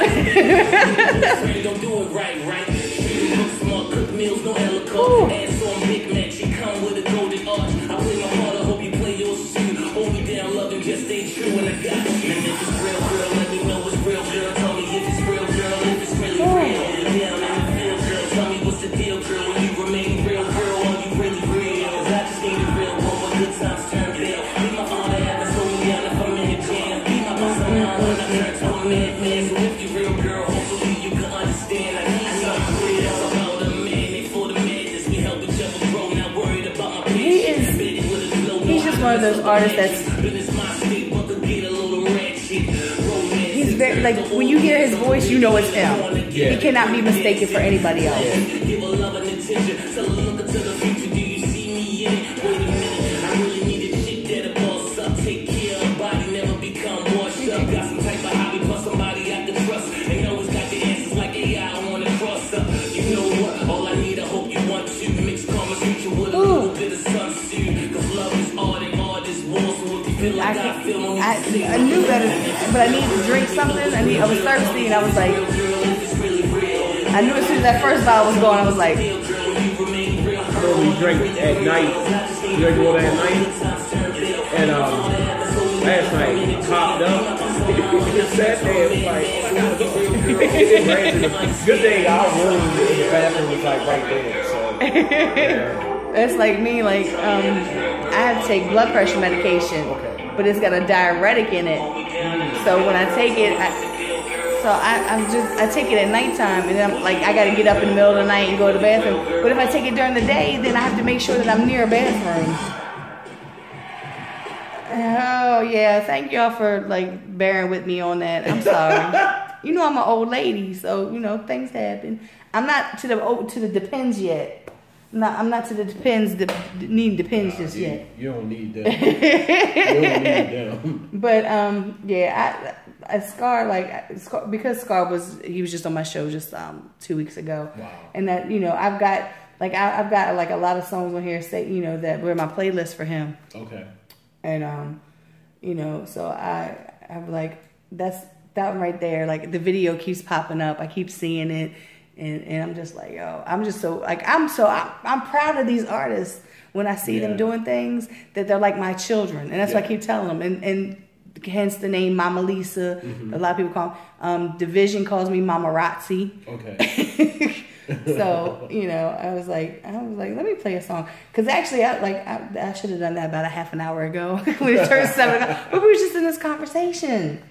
What I did want to ask you is there any like interview or you know either on the radio or that you've done with the TV, you know, with the video, is there any one interview that you've done that was like one of like your favorite, like it was like one of those things that was like one of your favorite one of your favorite interviews to do, like you were really excited about interviewing that one person? Or I would have to say my all-time favorite interview, because I never had a chance to interview a lot of celebrities. That was the actual goal. But I really think I'm speaking another language when I be hitting these people up. Needless to say, Woody from Drew Hill. He did come through. Real humble dude. You know, right off the break when I said, "Hey man, you know, can you come on my show?" He's like, "Yeah, I'll do that. I'm there." And when he came on, you know, he wasn't afraid to talk about his musical journey with Drew Hill. He did talk about, you know, Drew Hill in a positive light. Right. So I you know, I really respected him for that. Loved the brother because we still, you know, keep in close contact. Believe it or not, I didn't know Woody. I knew Nokio and Jazz. I went to school with Nokio and Jazz. And it was surprising, it was real surprising that Woody still lived here in Baltimore. Real accessible, you know. I didn't know Woody in the group. But he was like the first one to respond, you know, to my request. And I had a chance to meet Sandy Mallory, a real prominent Baltimore personality, and didn't know who she was at the time. All I knew was this little lady coming down in the basement, and the group that was there, and I was interviewing them. They was like, "Oh yeah, that's Sandy Mallory." Man, I was like, oh, Sandy Mallory is in the ring, you know. And that's how I am. You know, I'm not a groupie.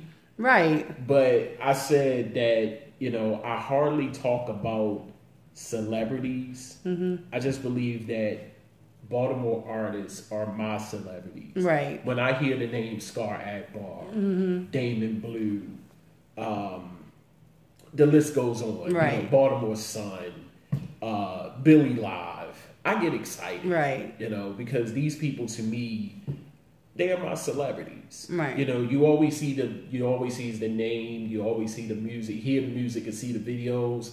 And when you see these people in real life, like at the Baltimore Crown Awards, I damn near lost my damn mind. Like, Damon Blue. And people around me like, who?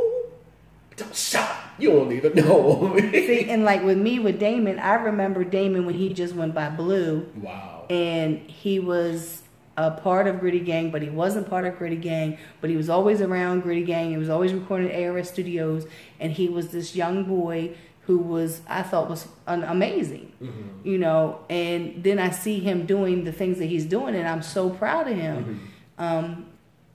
Like I said before we started, the same thing with me. When the first time that Comp responded to me on MySpace, you know, I got excited. Because this was Comp. First time that I seen Scar Akbar at the Black Hole, I was like, oh my God, it's Scar Akbar, you know, because he had music on 92Q. Yeah. You know, Mully Man, like I said, I told you about Mully Man. I know who you are, Lisa. I'm like, oh my God, Mully Man knows who I am. You know, these are people that they don't see themselves in on that pedestal, but I see them on that pedestal. Yeah. So when I got to meet these people, and now, like I said, now, you know, Comp is like family. Like I said, Comp is the only artist who does and is allowed to say my government when he's on stage. Other than that, don't call me by my government. Don't call me, because I want people like, who the hell is that? Who is that? I don't like. And it's the females are the worst, because the females. I actually had a friend of mine. My friend Paco, who was just killed. Yeah, rest in peace, Paco, man. His youngest daughter's mother, she seen me commenting on some things of his or tagging him and stuff. She started following me on Instagram. She wanted to follow me on Instagram. Yeah. I let her because there's nothing going on. But I don't know, I'm like, y'all are worried about me? Like, you females are crazy. Like, they want to know. So I was like, don't shout my name out. Don't just, the Baltimore Paparazzi is cool enough. That's enough. But, you know, I get excited for these artists. Yeah. You know, I get excited for them and everything that they achieve and where they're going. And, you know, I want them to be able to go where they want to go. Yeah. No matter what they want to do. If they want to go and sign with somebody to get a distribution deal, or whether they want to do it on their own or have a private somebody to back them in what they do. Stars on tour with Tech 9 for 70 cities. That was amazing to me. And, you know, I asked him about that on the show. And I said, you know, how did that come about? Yeah. And he was like, the guy that, you know, he had, that was money backing him was Tech's next door neighbor. Mm-hmm. And he was like, yo, I got this kid that, you know, da-da-da-da. And he was like, well, if you're going to put, you know, if you're going to put the money up for him, you know, that's fine. And he said within, like, a few of the shows, mm-hmm. Tech was like, yo, you really are, you know, he said from that point on, him and Tech were together every night at the shows, everything. He said, I talk to him almost every day. Mm-hmm. So, you know, I'm proud of where I've seen these people come from. Yes. Doing this, you know. But I know, like, for me, Scar Akbar was that was like, you know, that's the one I'm most excited about right mm-hmm. now, mm-hmm. is because he has been in the scene for so long, and I've watched him.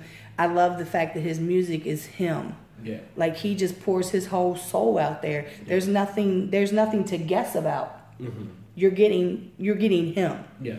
Good, bad, ugly, indifferent, that's all him. And that's the reason why, like, I like music like that. So that's like one of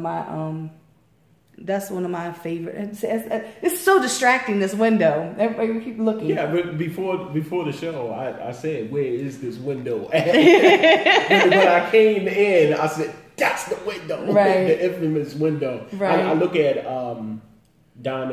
Nikki Diamond show a lot, mm-hmm. with her and Ruth Rice, and I see this window. Mm-hmm. And I said, where is this window? Well, now you know where the window is, and you've been in the window. So, rest in heaven to Paco. I remember meeting him for the first time, and I was down at Landlord spot, mm-hmm. and this guy walks in, and I think I was getting a shirt from Landlord, and in walks this guy at that time. I didn't know who he was. He looked like Tupac and sounds like Tupac. Exactly. And he looked like Tupac, you know. And he gets up because Landlord, I don't know if you ever went to his spot, mm-hmm. but he had a stage, and that was like, that's where he did photography.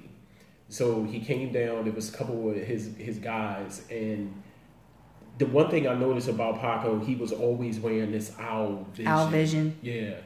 And, you know, Landlord said, well, this is E. Digga, you know, Charm City Direct, and we, you know, shook hands, mm-hmm. and I said, well, what is it that you do, you know? He said, I'm an artist, I rap. And he said, okay, I gotta get you on the show one day, you know. And that was that. And he, you know, did his photo shoot. But I remember taking that picture. There's a black and white picture with his name mm-hmm. on the side. And I did that. And when I found out that what had happened to him, all I saw was a young lady had posted this picture of him. Mm-hmm. And I'm thinking, you know, it was, you know, he had a record deal, you know, but then when I read down a little further and it said he had got murdered, mm-hmm. Everything in me was like, oh my God. Mm-hmm. You know, and then not only that, like the next time that I saw Paco, he was at 5 Seasons. Mm-hmm. And again, he was wearing owl vision. So I did the interview. Actually did the interview. It was on YouTube now. And I asked him right after that interview, I said, wait, don't go nowhere. What's up with this owl vision? And he said, yeah, my man Rich, he owns it. And he gave me his number, he gave me his contact information, and that's how me and Rich got close mm-hmm. with Owl Vision. But when I saw that post, everything in me just left. Because not too long ago, I saw Paco do a live mm-hmm. on Instagram. Yeah. And, you know, he was in his car, he was just talking. And I was like, man, you know, life is short. Yeah, I had, I've known Paco. I met Paco 5 seasons before when the Walls. DJ Lucky laughs at me because I told him, I said, I remember 5 seasons when the Walls were still peachy orange. Wow. There was a peachy orange color. Wow. And I met Paco and Chino. Chino's his brother. Okay. And they were performing, and I was like, yo, who are these guys? And from that point on, I met them. I've been to their house. I used to drive past the house. And if Paco was outside, I'd stop and talk to him if I wasn't in a hurry or whatever. And every time he would see me, he would, that big ass smile of his, every time he would see me. And the last time that I talked to him, I pulled over. I was just coming back from probably my shrink appointment. Because my shrink, that's the way I go to see my shrink. So I stopped and was talking to him, and we were talking, and like, he was supposed to, like, him and Snoop, Felicia Persons, are really, really close. Wow. She just put an Instagram post up last night. There was a rest in peace to like a few people that she's lost, and Paco was the last one, and I instantly bursted out in tears. Wow. They were really, really close. He was always going to New York with her. Like, he was supposed to be on Love and Hip Hop with her. This, you know, like making, you know, just being on, you know, being on Love and Hip Hop. John Singleton actually, was it John Singleton, had wanted him to play Tupac for the movie. Wow. But then the movie went to somebody else. Like, Tupac's mother wasn't in charge of any of that stuff anymore. And it was, he was explaining it all to me. And the last thing that I said to him was, you know, I love you. Wow. You know, and because the last thing that I said to my brother years ago, in 2009, the last time I seen him, he was dropping my kids off. He's not my real brother. He's like my adopted brother. He's my children's cousin. And he had brought my children's father over to Glen Burnie. I met him at Glen Burnie so I could get my son. And the last thing that I said to him was, I love you. He was like, I love you too. And that's always stuck with me when I lost him. The last thing that I said to my husband before he passed away was, I was getting ready to leave the hospital, and I was like, I love you. And I was like, you hear me? Because he was in and out of sleep. And he was like, huh? I was like, I love you. He was like, I love you too. The next day I went, and he never woke back up. Wow. So that's really important for me when I see somebody and say, I love you. And when I was watching the news, I don't never watch the news. I hate watching the news. It's always some dumbass stuff on there, or it's something that has nothing to do with Baltimore. Yeah. And I'm looking, and you know, all of a sudden it says something about Sinclair Lane, and I look, and I'm like, I'm trying to see where it's at. It never gave them the street number. It just said Sinclair Lane, and Sinclair Lane is rather large. So I was like, I'm looking, I'm like, where the hell is that at? And I paid no attention, and then I kept seeing these rest in peace Paco, rest in peace Paco. I was like, hold up. So I went to Murder Inc. and it said 2100 block Sinclair Lane. I was like, yo, they shot my man in front of his house in his car. They shot him in front of his house, in his car. Really? Damn. So, you know, I was going through a whole range of emotions, and like I said, his daughter's mother, she's a friend of mine, you know, and she was like one of the first people I thought of. He has other kids, but she's the only baby mother that I know. I don't know, you know, the rest of them. And it just made me think we've lost a lot of people in this scene. Oh, yeah. You know, when I first came in, right after I came in, we lost Mr. Wilson, who, you know, helped, you know, get these people, these you know, he put on Hip Hop 101 on Monday nights. You know, like he was so instrumental. Low Key was another one. He was instrumental in, you know, giving people platforms to do shows at Five Seasons and whatnot. And you know, and in the battle rap, we lost. We just recently lost Kevin Warner, who went by the name of K the Specialist. He passed away. Mirage was shot by the county police, and he ended up passing away due to complications he had a blood clot in his lung, I think.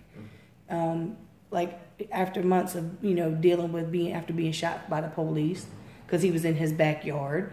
Yeah, he had a shotgun. He fired a shotgun into the ground because he was doing something to do with, like, he was testing it or something, and he shot it, and somebody called the police, and they came around the corner and didn't say drop it, freeze, nothing. They just shot him. Then like, there's just been so many losses, and one that Snoop had put on there was the boy Teardrop. Yeah. I met him because I think he did one of my shows at Five Seasons. So I'm seeing all, and I'm like, yo, you know, just imagine how many people that we've lost from this hip hop scene that we don't realize or know about because people come and they go. You know, so you know the thing, and then turn around. His name was Wiley Flew. He was from out in Hagerstown, and I met him through Billy Live because of Billy Live's connections that he's made with so many different people out of Baltimore. And he opened up for Tech Nine at the Tech Nine show. He was just stabbed and died. He was stabbed and killed. And you know, it's just like, it's crazy because, like you said, life is too short. You know, like the whole thing with Paco is that was somebody who was really close to my heart. You know, he was really G Hood and him have a song together called Fall Back, which is one of my favorite songs. And he used to do he used to do Hood's show, and Hood called me and I was like, yo, you all right? He was like, man, I can't believe it. And I was like, I'm just sitting here like I couldn't sleep that night because it was just like I was dumbfounded. Like I really was like, it wasn't him. It wasn't him. It wasn't him. It wasn't him. Was my main thought. It wasn't him. I was wanting him to come on the show because I wanted him to talk about the fact that he looks and sounds like Tupac, and he's not trying to. You know, he looked more like Tupac than the actor who played Tupac. I didn't. I saw a little similarity. Yeah. You haven't seen it? Haven't seen it. Haven't watched it. He sounds like Tupac more than he looked like Tupac. I do give him that. Right. You know, it's certain features. His face was. It looked like it was more rounder. Yeah. Than slender, because Tupac's face was kind of a little bit longer. Yeah. His face was kind of like more rounder. But like I said, when I first met Paco, and I'm listening, I was like, yo, he sound like Tupac. Like, what in the hell? And then, like, I got to know him over the years, and, like, we kind of, like, I didn't see him for a while, and then, like, he got in some trouble with the feds, and he had a black Camaro. And it was a dark blue Camaro. I think it might have been a dark blue Camaro. And they come and snatch that. He was like, I don't care. I don't care. Go ahead. I don't care. That was just his attitude. I don't care. But he beat the charges because nothing ever came out of anything. And then next thing I know, he had a white Camaro. I was like, oh, you didn't care about that blue one, did you? Like, I got a new one. It don't matter. But, you know, it's like, you know, whatever life he may have been leading did not warrant his losing his life. I don't think anybody deserves to lose their life unless they take a life. You know, I don't care what anybody does. Nobody deserves to be shot and killed. Nobody stabbed and killed. Nobody deserves to be killed. You know, so that was one of the things about this music scene. I've become so attached to some of these people like their family. You know, it's even though I don't get to see them very often or talk to them very often, Facebook keeps me attached to some of them. You know, so I know, like, I see if they're going through something. Draco he's like my little brother. Like, he has been since I came in this scene. And when he lost his son to leukemia, like, I was heartbroken. But I also knew that there was nothing. My thing is, when somebody loses somebody, there's nothing that you can say to that person at that point in time that's going to make them feel any better. I've gone through it. I lost my husband, and nothing that anybody said to me made me feel any better. Lost my mom and my dad. And you're right. Nothing can be said or done to, you know, help you cope. You just gotta cope with it however you cope with it. Right. And I've you know, ever since I understood that, you know, I always, you know, say to people, if you need me, I'm here. Right. You know, I'm nothing but a phone call or text message away. That's all I can offer. Whatever you need, if I can help you, I'm right there. That's all I can say. Right. You know, because you're right. Nothing you can possibly say or do can bring that person back. Right. The boy, he goes by Jay Young. He's an artist. He lives out Harford County. He just lost his girlfriend. She was in a car accident, and she ended up passing away I think a week or so later. And he's been having a really hard time of it. And I hit him in his inbox and I told him, you know, I know there's nothing that I'm going to be able to say that's going to make you feel any better. But I just want you to know that it's been 12 years since I lost my husband. And I still grieve him. I've just learned how to cope with it. And it gets... That gets a little bit better each day, but that grief is always going to still be there because of this love that you have for her. And I see where somebody has said something to him and it almost set him off completely. Like, you know, like they were like trying to let him know that it's going to be better. But the wording that they used in the comment, he was like, I'm tired of people saying it. I was like, yo, just go read my inbox message. Just go read my inbox message. That's all I could say. Because... And like what people write on Facebook. Thank you. Thank you for saying that. People write on Facebook like, okay, you can send me a text message or you could write something on Facebook, and you might not mean nothing by it, but the mindset that I'm in, I don't hear you. Thank you. I don't hear you, so I'm going to take it. I have gotten into many miscommunicated arguments because of that. You know, a guy that I have been talking to or whatever, like he would say something and I'd be like, well, what do you mean? He was like, yo, chill. I was just joking. I didn't take it as a joke, you know. I just recently came out of that. Like, you know, instead of, you know, my whole thing is, just stay off of Facebook. Take your life should not be on Facebook. I just came out of that. You know, we just had that conversation. You know, it's how you write certain things, right? And what other people read, right? You see what I'm saying? It's like just don't even get on Facebook, right? Because, like I said, I hadn't spoken to somebody in months because of a situation, and my whole thought process was this: I'm not going to sit on Facebook and keep arguing or stating my case or anything while, you know, you sitting up here going back and forth with me, trying to make me be portrayed as something that I'm not. So actually we had a conversation in the inbox because I had sent the information about Paco. And we had a conversation and, you know, we talked about things that friendship may never be to where it was before, but it's a communication thing. And like I told her, I was like, I said, I left it alone.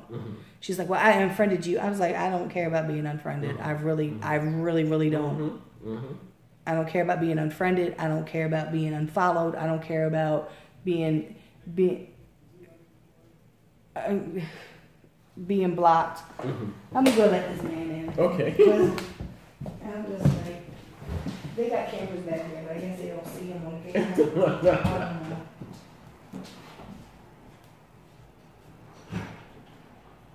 They must not. What the hell? They must not see you on the camera. I thought they were gonna see you. Go back this way. But, you know, I my whole thing is, you know, and one thing that was said to me was, I need to think about my brand because of the situation. After that was said, I get an email from 92Q and they want me to cover Summer Jam.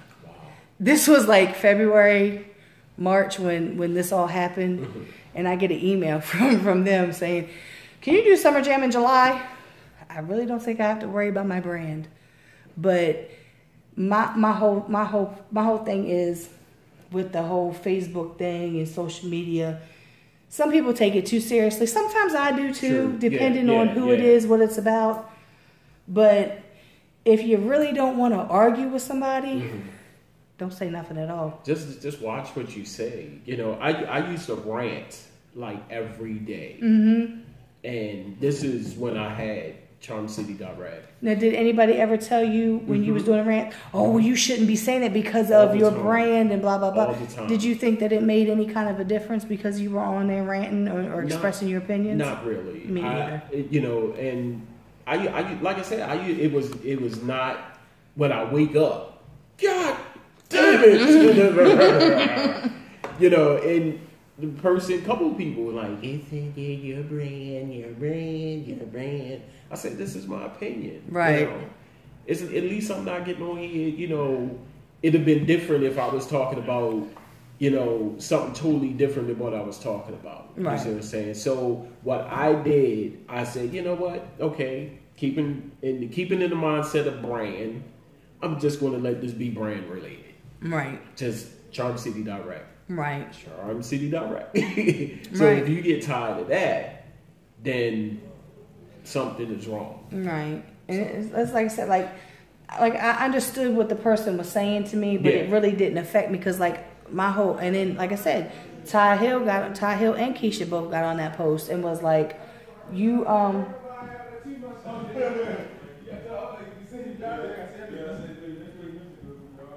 was making sure they wasn't gonna stop because that car. I'm sorry, y'all. I was being nosy. Yeah, oh, he is stopping. Oh, yep, he is stopping. But they made a very valid point though. I'm not getting paid by these hip hop artists. You know what I mean? I wasn't getting paid by them. I was getting my money from strippers, from taking pictures at shows for strippers and baby showers and whatnot. You know what I mean? I wasn't. They weren't paying me. So my whole thing was I need to watch my brand for what? Because your little friend, anybody who was on that post that knew me was defending me. Was defending me. And I didn't really want nobody to defend me. I just asked a question, and it just went into this big. It just blew up, and your brand. My brand's been around since 2009. If you really want to go there, and at any given point, I can stop doing what I'm doing, and what would it matter? Yeah. You know what I mean? There's a lot of people that still want me to do my show, my showcase. Holy, so when you gonna do your showcase again? Like, I really miss your shows. Your shows was always this, that, and the third. Yeah, they were, but certain people pissed me off because, oh, wow, when do I go on? Why I gotta go on in? Okay, well, why you gotta go on in is because y'all got here late. We didn't start the show on time. Y'all knew what time you had to be here. You want to complain about this stuff, but you got a whole audience in front of you. You're not rapping in front of each other with a couple other people blended in. It was a whole audience in front of you. So, yeah. So once it's gone, then you want to be upset. Just like your radio show. Yeah. There's going to be people be like, oh, man, you should do your radio show again. Believe it or not, they are. Right. It's like, what happened? Right. And, and speaking of which, I can honestly say, like I've been telling people, it was time. Right. When you lose, it was a moment where I thought about my show more than I thought about work. Thought about the show more than I thought about life. Every 24/7. Right. What can I do to make it better? Right. It's almost like an addiction. Yeah. And when you lose that ambition because of so much, because people don't really see what goes on behind closed doors or the behind the scenes, so to speak. Right. Granted, I had fun. I loved it. Right. But it kind of get hectic, and it kind of get hectic to the point where you say, this is much more than my health, my life, my family, my job. Something needs to go. Right. And I'm not giving up my job. Not giving up my family. Really not trying to die no time soon. So something needs to go. Right. And that's when I made the conscious decision to say, okay, it ran its course. I had fun. It was great. I gotta go. Yeah. See, like me, like with this show, like I've been at home because, like I said, my car transmission went up in it. Trying to get this other car, gotta wait for my mechanic to get that all done and straight. Wow. So what I'm waiting on now is the title to come in my name, so I can, say I got the title, so I can go get the tags, because he's got to come get my car, so I can take the tags off of that. I can't have no tags on a car in the street because they're gonna tow it. And I'm just at home, and I'm like, oh.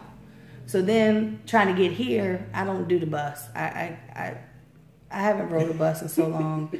I have panic attacks and anxiety attacks and everything else when I have to ride the bus. Okay. So I just paid for a sedan to come here today. Okay. I paid for Uber last week. 3D took me home last week. I don't know how I'm getting home today. I don't know if he's going to take me home today or not. But this, for me, because I don't have a job.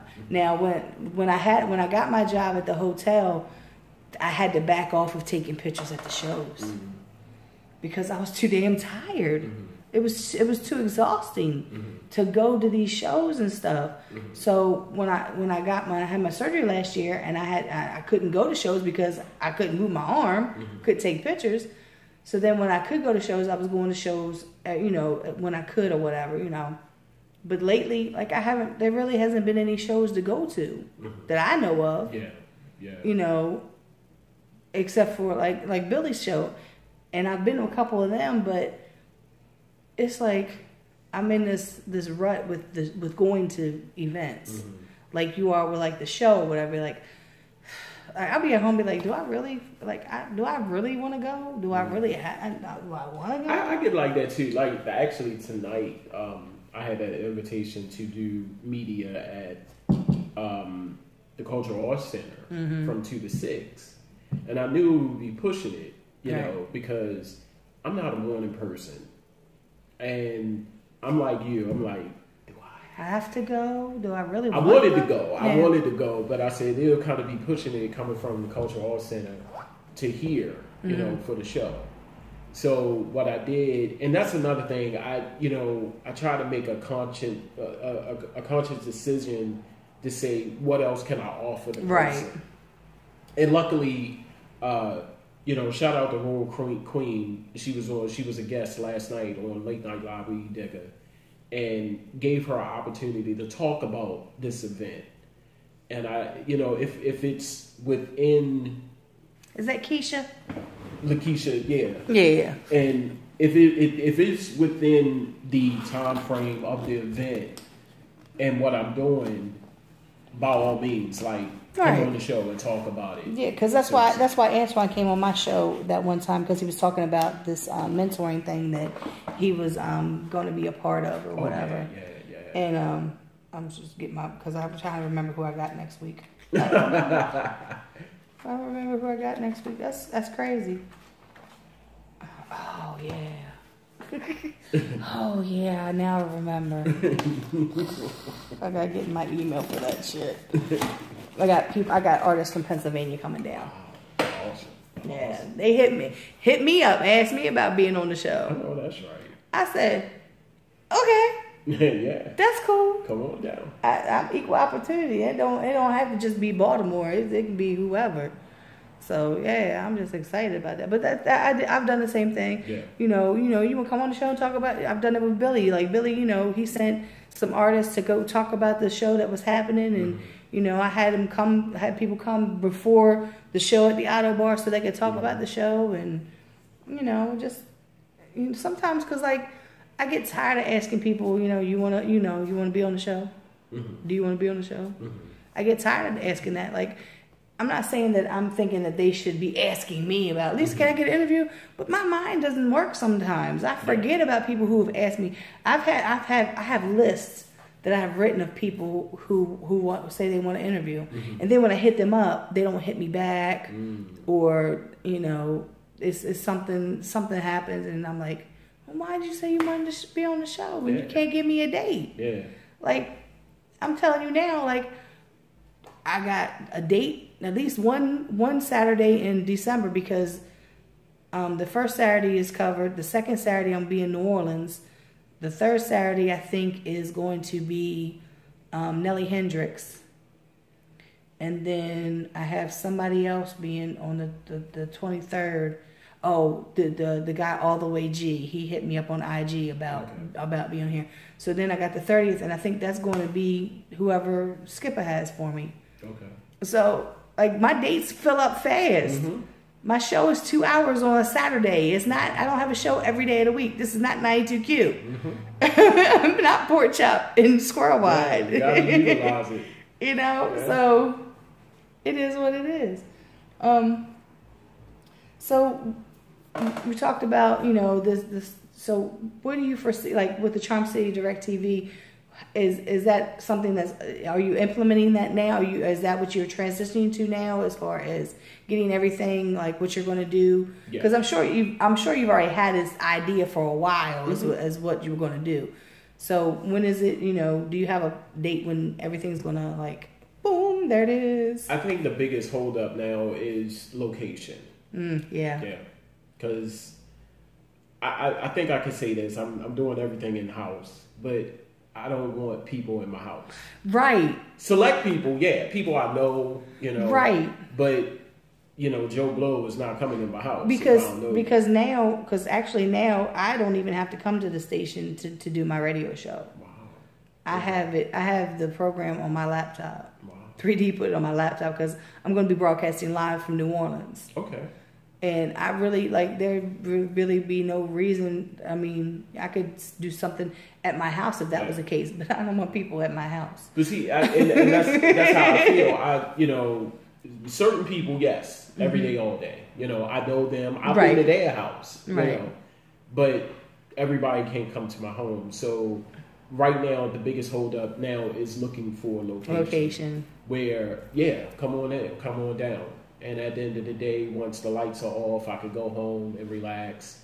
And, you know, within the time that, you know, everybody transitions to do their show on the network, hopefully it can, you know, smooth over to get to that point. But I think that's the biggest holdup, is to find a space to house everything. Right.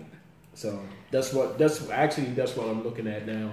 A space that's going to be affordable too. Yeah. Because Baltimore City.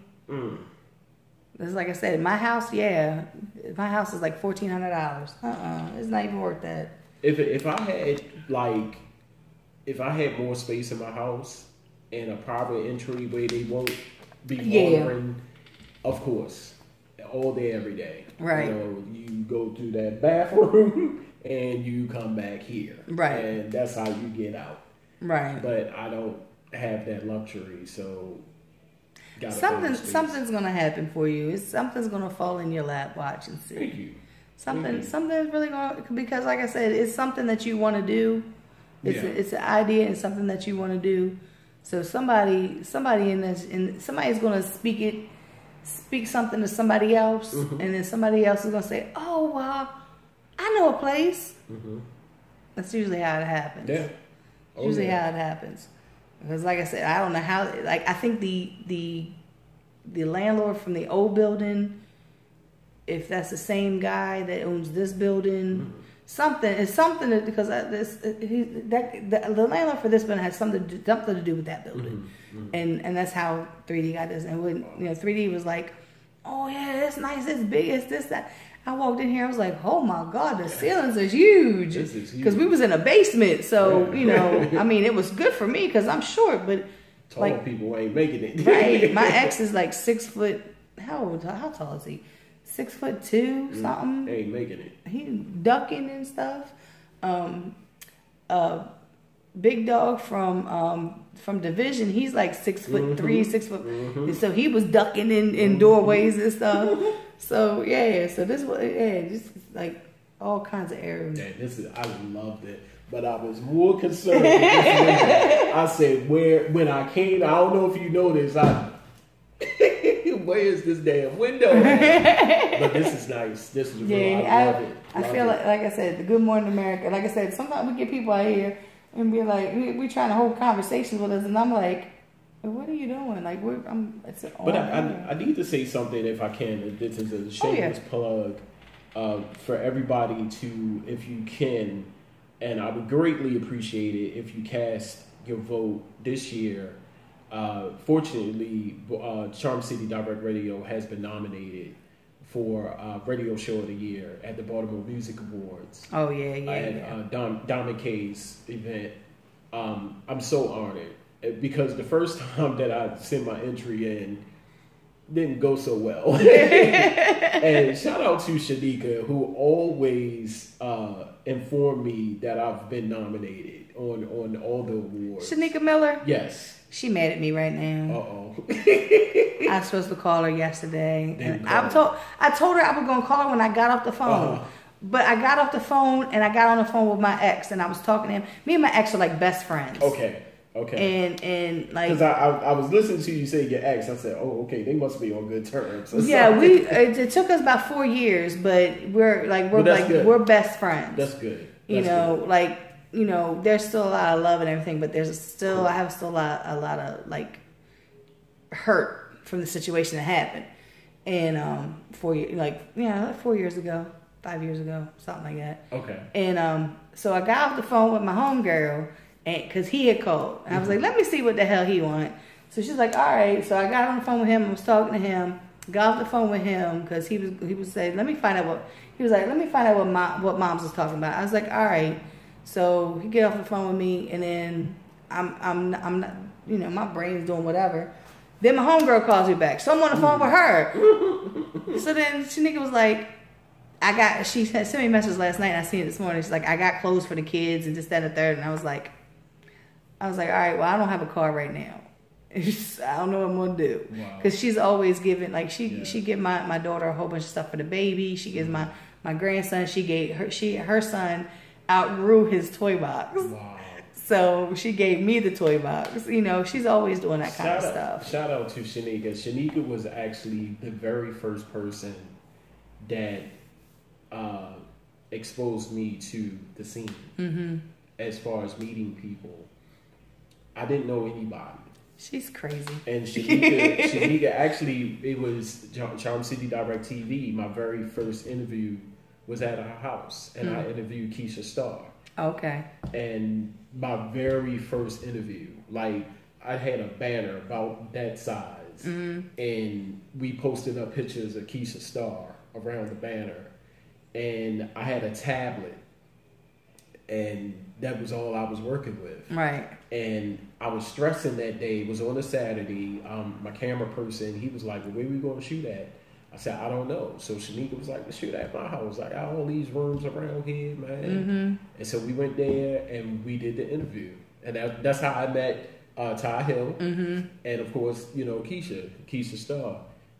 So shout out to Shanika, has always been my voice, and always been the plug.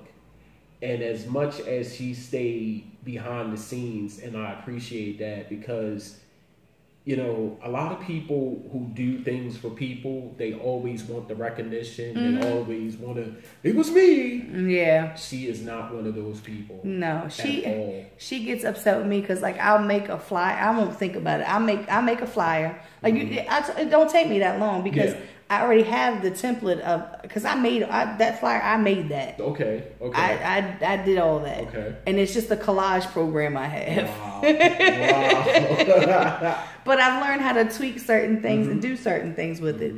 So I have this, like, I have the green, I have the teal, I have it in red. I have a gold one that I use for Scar Akbar, that I put a mic in the middle of it to make it something different for his. Okay. So I'll be using that one and be changing the color of that and stuff later on or whatever. I like using different colors, but I have this template. So all it is like, okay, well, I just got to change the date and put the pictures in there, put the name on there, and boom, there you go.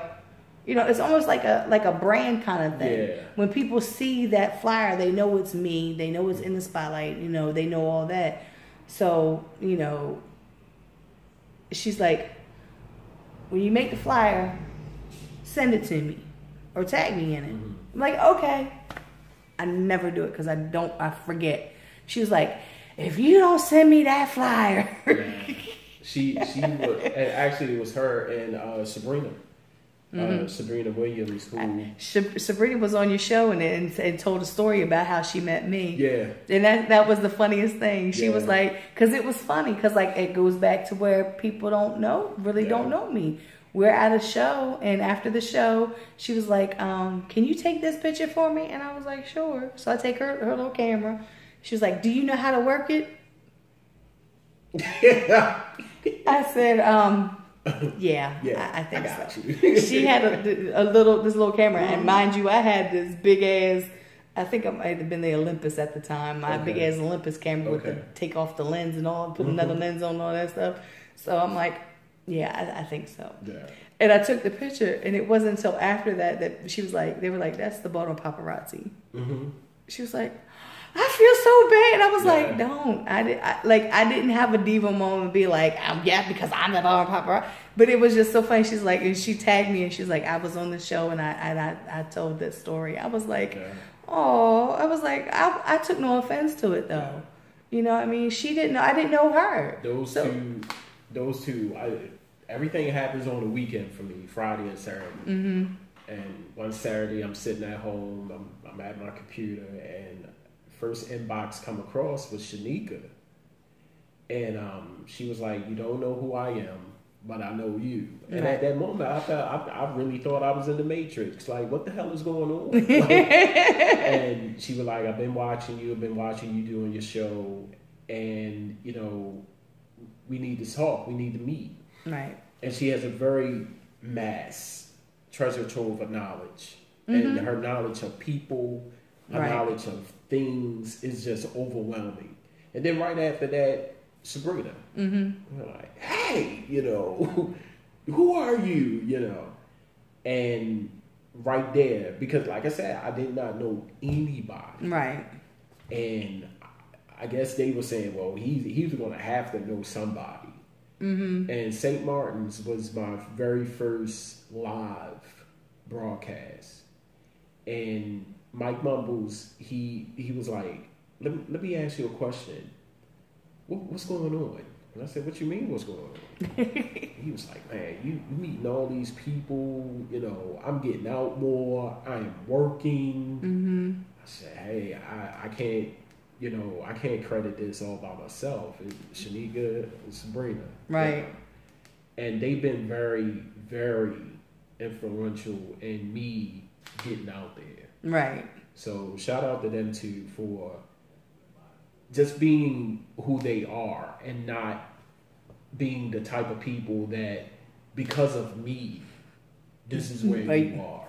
So I love them for that. And because there's so many people that's in this scene that I could say, well, if it wasn't for me, you wouldn't be where you are right now. Exactly. You may have been there, you may have gotten there, but you got there a lot sooner because you know me. I might that might be very well true, but I'm not going to I'm not going to say that to people, because at the end of the day, if it wasn't for somebody else doing stuff for me, I wouldn't be where I'm at right now. And there's days I realize, I'm like, how the hell did I get here? Like, how did I get here? Like, I was just taking pictures at hip hop events because I didn't know anybody. And now, everybody knows you. No, they don't. But then a lot of people do know me. Like the one dude that just left, when he came in, he said, "You remember me?" He called me because he thought I was Paparazzi, the club. Wow. And he wanted to know about doing a show. Wow. And that's what he said. He said, "Remember me? I'm the one who called you." And I was like, "Oh, okay." But, there's a lot of good people in this business, and I've told a few artists who haven't been in the scene very long. Yeah. And I told them, I said, well, you're going to come across some good people, and you're going to come across some not so good people. Yeah, definitely. I said, you just have to realize who's really in your corner and who's really just trying to ride your coattails. Yeah. Luckily, I've had some people early on, because I do make connections with people. I'm kind of like you, I guess. I don't like to approach people, but when I do make a connection, it's a good connection. It's a good connection, yeah. You know, I made a connection with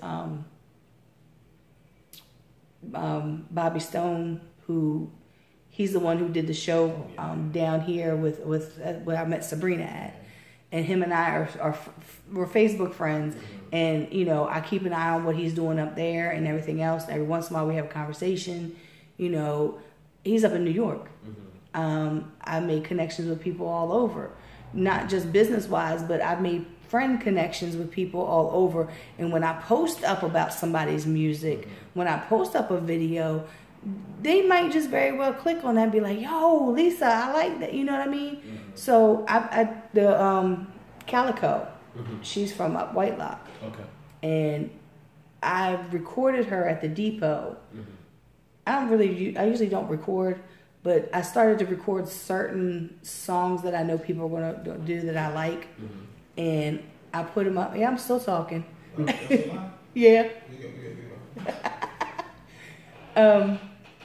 So I took, and she has this one song, I'll Take Your Chick or something like that. I'll Take Your Bitch, something. And I love the song because the beat's catchy and what she says. She's I think she's phenomenal. I love when she raps. She did my show. That's how I seen her. She did my show with Storm, because Silk from Team Jacob hit me up. He was like, my wife wants to do your show. She's an artist too. And I was like, oh, okay. So I met up with her, and she was like, Calico wanted to do the show too, blah, blah, blah, blah. So they, you know, gave him tickets or whatever. Calico gets on stage. I'm like, where the hell have you been? Like, I'm like, wow. So I recorded her one night, and I posted it on my Baltimore Paparazzi Facebook page. Next thing I know, that thing has so many views.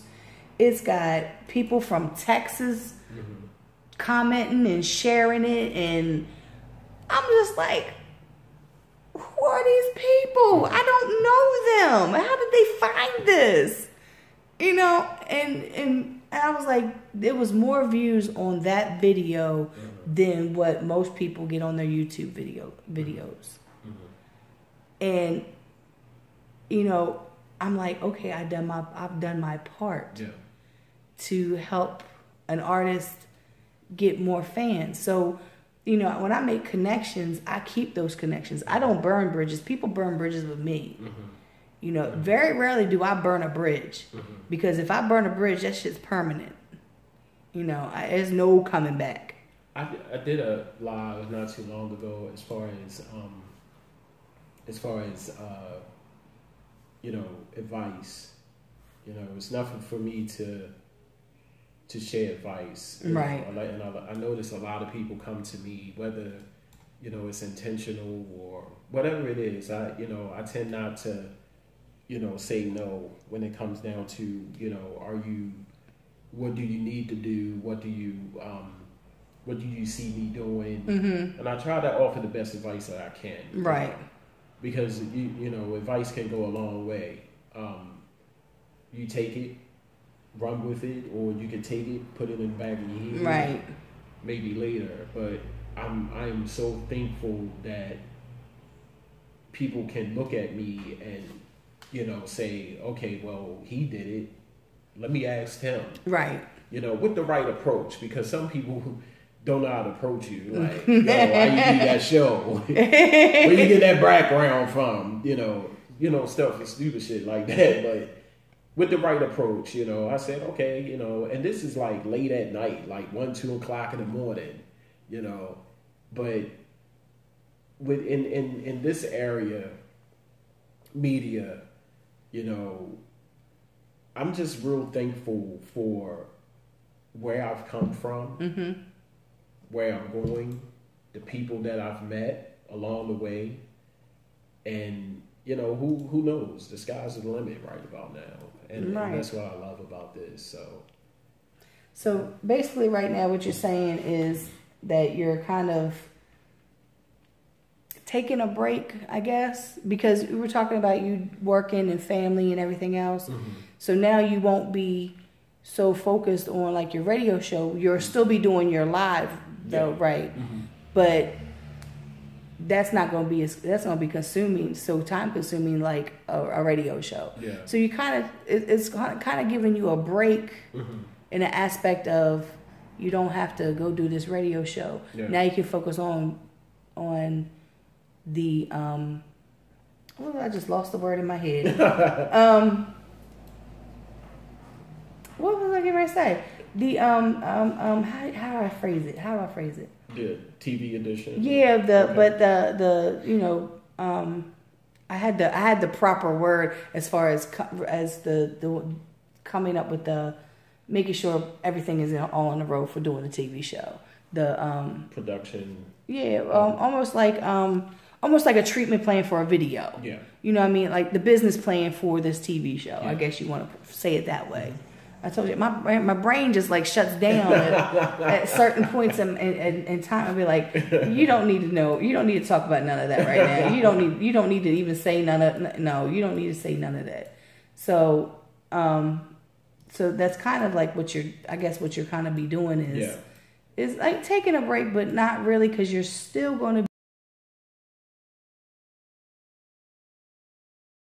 You've been doing so long and something that you love. Right. And I knew that was going to happen. So I guess all in the same sense, while I was still doing the radio show, I was still trying to put together a plan to at least be visible. Right. And still offer some type of platform for the unheard to get heard, so to speak.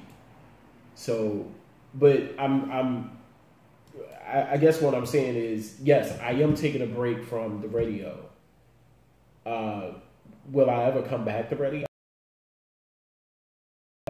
And appoint like 4 or 2 or how many other people want to do it? You'd be like a director of everything. And that's what I'm leaning. But I also want to transition behind the scenes and pretty much produce, bring some people in, bring some interns in, let them get a first-hand look.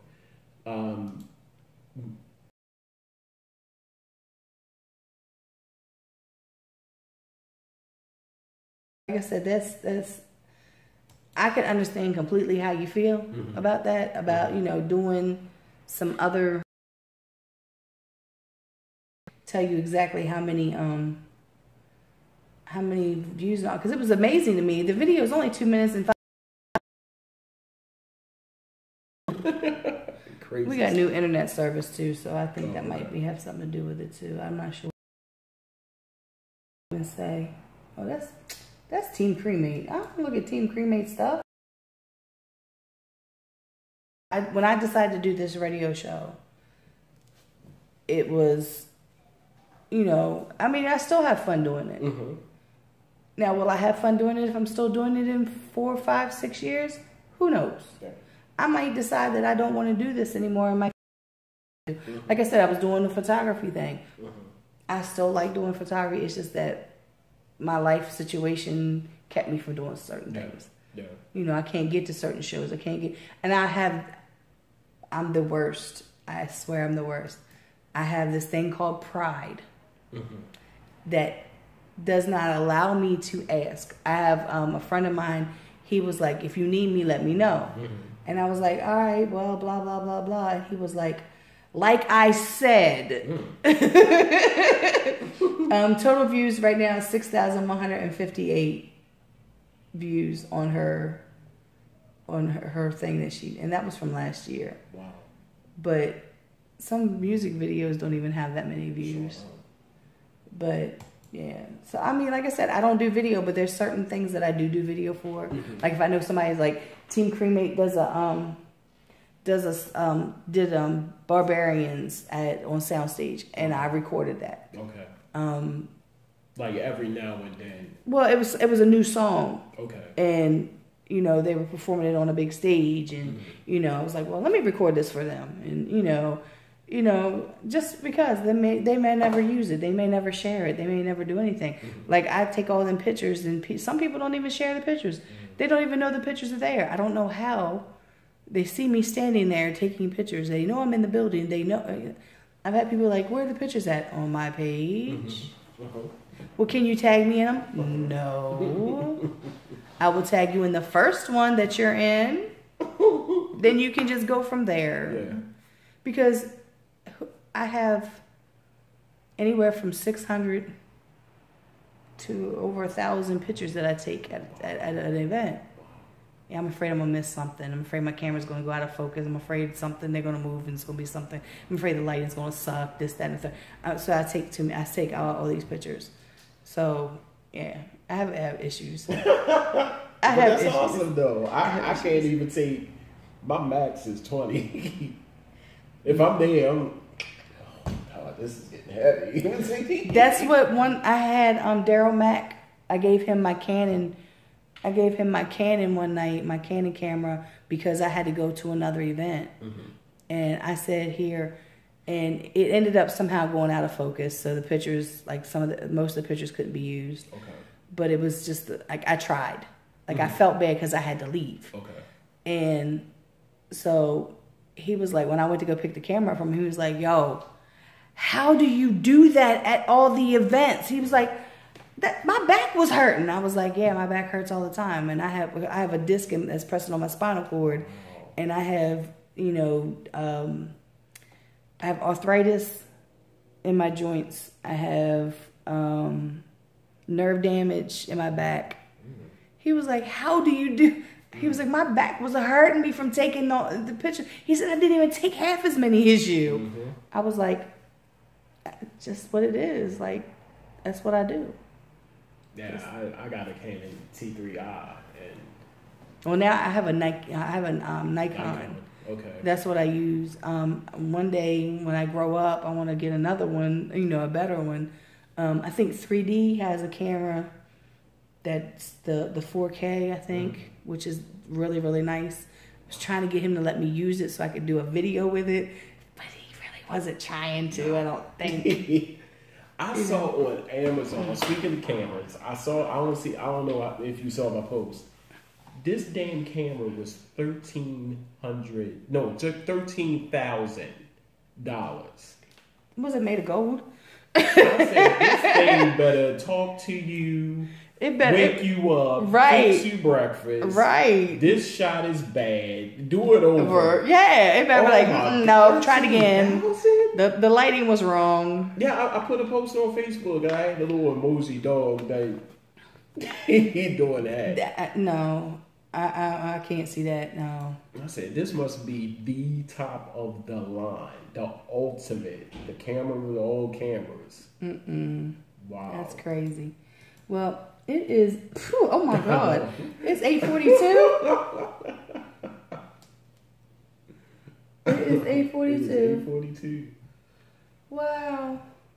I don't know if that thing stopped or what is the one. Like I told you, I don't know what's going on with the computer. But yeah, so I had so much fun with this. I knew I was going to have fun with this interview. Same here. I knew it. Because I like I say, conversations, you get to know people. Yes. And like I said, I don't make no qualms about it. Like I said, I had no clue who you were when I first met you. Yeah. Oh, that's Digga. I was like, who? Trying to say Direct TV. What? Who? Okay. All right. But the reason why I act the way that I do with people that I don't know is like, oh, hey, how you doing? Da, da, da, da. Is because I had somebody who was in the scene. I knew his name. I didn't know anything about him, but I knew his name, and things that people were saying was like, oh, he's an ass. I was like, okay. So my first time meeting him was I went to the show. Was going to the show. I'm standing. I'm talking to Larry at 5 Seasons. Okay. And I had my camera bag. Okay. And the girl was sitting at the podium to take the money or whatever. And I was talking about my show, because I had a show coming up like that Thursday, or I just had one that Thursday, and this was a Saturday night. Okay. And me and Larry were laughing. And I see out of the corner of my eye, she leans over and says, she said, who's that? He said, I don't know. And I said, I'm Lisa, I'm the Baltimore Paparazzi. He was like, oh. He was like, well, do you know who I am? And I said, no, sarcastically. He said his name. I said, oh, I know who you are. I was being funny. I said, I know who you are. And I paid to be in that show. I was there because I wanted to see Comp perform. Okay. Comp didn't get to perform. Okay. But while I was there, some things happened with some artists. One of the artists was on stage and he was like, ain't nobody fucking with me, all this stuff. Okay. Another artist got up there, same thing. Hey, y'all can't fuck with me, I'm this, I'm that, I'm that. So I lean up against the speakers when Solomon had the speakers piled up there, and I'm watching because I'm waiting to see who's throwing the first punch. Because I have never in my life of going to these shows seen anybody acting like this. All right. Everybody going? Everybody going? Pleasure, bro. Always, man. Just drop some new heat, man. Just up and down, y'all ain't coming back. Let's drop some flames. So I gotta go to. Where you going? I gotta go home. All right. Drop them off, and I'll go home. Take my kids out to dinner. All right. So I'm taking them out to dinner. They've been they ain't good. You know what I mean? Stuff like that. So helping out around the house. So you know what I mean? Ain't reward them, but let them drag them. You know, F up a bag tonight. You know what I mean? All the doors locked. Yeah, I think not my name. You can double check if you leave though. Okay. Actually, locked. So you can be locked up everything. All right. All right. All right. See ya. All right. But yeah. So I'm waiting. Because I have never in my life seen artists get on stage and taunt people like that. Never. So I made a post about it the next day. I didn't say no names. There you go. I said no names. I said no names. I didn't say whose show it was. I didn't say, who the artists were. I just said, it's the first time I've been at 5 seasons, and I felt that I had to watch my own back. He got on the post trying to defend himself. I didn't say nothing about you. But because I said that it was at 5 seasons and everybody knew who it was. So then he got my inbox talking about call me. So I called him, and before I could even say hello, he was see, because one of the girls was like that's something about she would never go to a show or something. And I was like, she ain't coming out to none of your damn shows, no way. She don't come out. She only comes out to certain people's shows. She's not a fan of the scene. She's a fan of certain people. I said, and he was like, because now mind you, he didn't know who I was. When I made that post, apparently he went and found out who I was. He was like, I see that people listen to you, and you got a big fan base, and da-da-da-da-da. Guess what? Any show that he had at 5 seasons again, I didn't have to pay for. But still, that first experience on how you acted, I don't know who she is. All you had to do was say, see my camera bag, what's your name? That's all you had to do. That was it. I don't even know what he's doing now. I haven't seen him do nothing in a long time. But still, that sticks in my mind. That first impression. I've heard all these negative things about you, and guess what? You just proved all of them to me in that one incident. Because somebody could tell me bad things about... Somebody could have told me bad things about you, but when I met you... It was cool. It was nothing. Yeah. So I don't go by off of what everybody else says. That I don't do that with music. I don't do that with movies, TV shows, Netflix, none of that. And somebody did that to me a couple of times. They was like, I don't think they should be on yourself because they didn't. I said, that's how they treat you. And they came on my show, and we had a great show. Right. We laughed. We talked about whatever they was doing. And I said, I didn't, maybe it was on the camera, but I didn't get any of that. I had somebody hit me up. And you know how if somebody's not your friend, it goes into another folder? Yeah. So I seen this message from this female, and I thought it was some nonsense. I thought it was some I was being accused of something. So when I finally looked at her, because I hit 3D and I was like, somebody's in my inbox. I don't know what she's talking about. I don't know who she's talking about, but I'm just letting you know right now. She was saying something about somebody that I'm supposed to be having on my show. So I finally responded back to her. It was a fake page for one. She was talking about a guest that was supposed to be on my show he didn't end up doing my show until like a while later because he bluffed me on my show or whatever. And he's this and he's that, all personal things, personal. I said, I don't mean no harm, but he's just coming to my show to be interviewed because it's part of something that was something to do with another show. All that is stuff you tell somebody that he's sleeping with. I have nothing to do with that because I'm not sleeping with him. I said, so maybe that's what you need to do. And she said something back or whatever, and I left it alone. I never said nothing to him until he finally came to my show. And afterwards, I told him, I said, yes, somebody was in my inbox. He says, probably my baby mother. I was like, she sounded like a scorned baby mother is who she sounded like. But I said, she was trying to tell me personal things. Oh, he's wanted for this and he's this and that. I don't care about his case search because I'm interviewing him. We're going to sit down for like an hour. We're going to talk. We're going to listen to music. And he's going to go on his way. Now, yeah, we're friends on IG and Facebook, but we're not friends in real life. But I was like, people that I have issues with somebody in this music scene. People are still friends with her. That's cool. Y'all be friends with her. I'm not friends with her. Go ahead. The same here. People, when this individual that was on my show, she left, they was hitting me up like, can I do a show? I said, go ahead. Go ahead. Nobody interviews the same. Whatever experience you get out of that is whatever experience you get out of it. Right. I said, you don't have to ask me, my permission. Who am I? I'm right. still caring. And I understand, but I understand that kind of respect. Yeah, and that's what I said. And I appreciate that, but at the end of the day, you're a grown ass man. See, like Billy would hit me up when me and my ex first broke when we first split up. And he'd be like, yo, I'm going to have them on the show at such, and I'd be like, telling me for it. I'm just giving you a heads up. And I was like, I'm going to see their name on the flyer when you make the flyer. But I appreciated him doing that.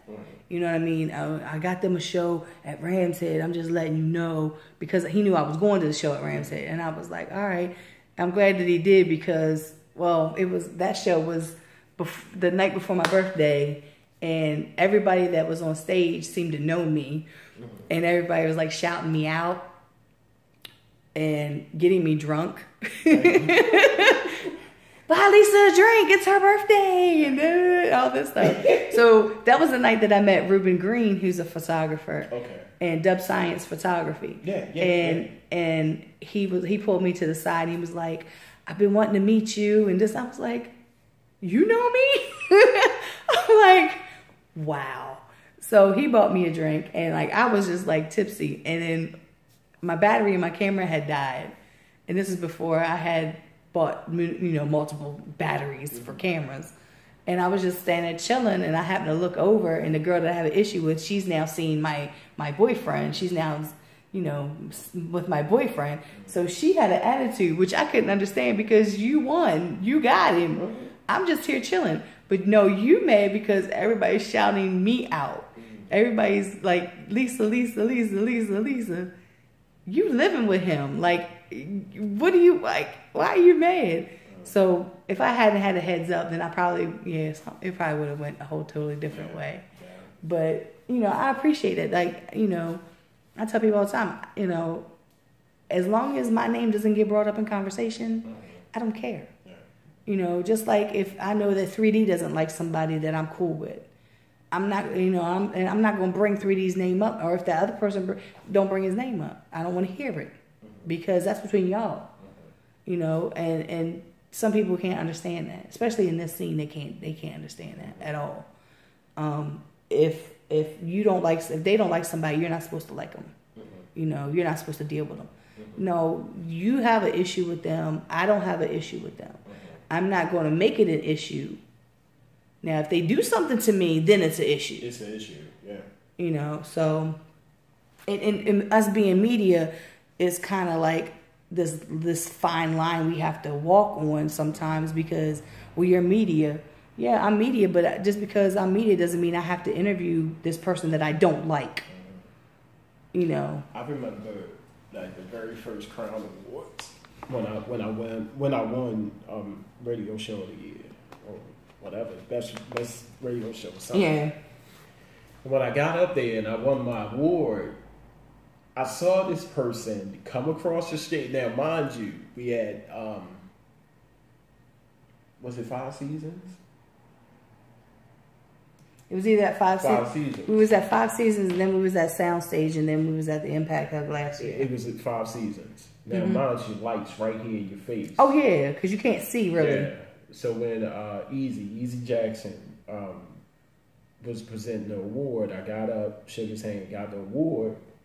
Somebody runs across and said conspiracy, and all I saw was big bush of hair, brown shirt. That's all I saw. And the only other person that I saw, because he's real tall, was what is his name? God, I'm looking right at him. What is his name? It's on the tip of my tongue. God damn it. Transition King. Oh, Heard. And I saw Heard. Like when I was looking at the person, when I looked up, I saw Heard. I said, shout out to Heard, man. What's good with you? Like, that's the first person I saw, like, when I cut this way. I said, you know, thanks to everybody. Thank you, you know, blah, blah, blah. And I said, man, for that person that's to run across, I knew exactly who it was. I knew exactly who it was. You know, the light was in my face, but I got a good look. Yeah, it was a female. Mm-hmm. The hair and the shirt. Mm-hmm. I said, this bitch. I said, let me play this off right quick. What's up, Heard? How you doing? You know, but yeah, Baltimore is crazy. And the thing about it is like every awards, like for the longest time we just had the Crown Awards. Yeah.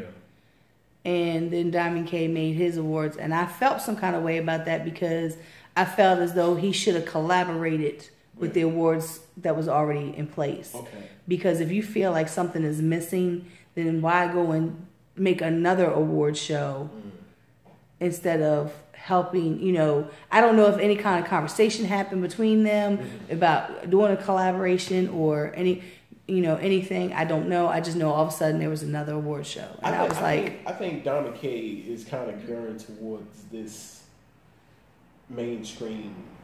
Mm-hmm. He wanted a lot of mainstream to come in. That's why most of them is like most of the people that win the awards seem to be the one, or most of the nominees that I see on there is like, I have no idea who these people are. And you're right. The only people I know is, you know, as far as even with the radio show, I'm fortunate to know Poet Chop, and I know Luscious Kisses, but she's on his show, right? His yeah. Yeah. So I think it's kind of he's trying to bring that audience, or trying to bring that attention towards him. Mm-hmm. You know, and I don't know how to take it. I just, you know, do my little, hey, please vote for me. Yeah, because like when Rep Your Grind had their awards, I had no idea anything about it, and then I got nominated and I won. I wasn't even there, and like everybody's tagging me and stuff like, you won. I was like, oh wow, like how the hell did I get nominated? I didn't know nothing about these awards. But you know, I never did get my award from her. That was like 2-3 years ago. And even God, I can't remember people's names. Chapman. Vonetta. Yeah. Even with her, I told her to, put yourself out there a little bit more so people will know who you are. She's a lovely, lovely person. And she was my first interview. My very first interview. Like, I met her because Shanika had me come out to, was it 3 Crown? Did something out on Security Boulevard at that one place that Frank Johnson had or whatever. The Creative Hub or whatever it's called. Mm-hmm. And that's when I met her. Mm-hmm. Shanika always, Lisa, come out here and do this. I'm like, oh, come on, Shanika.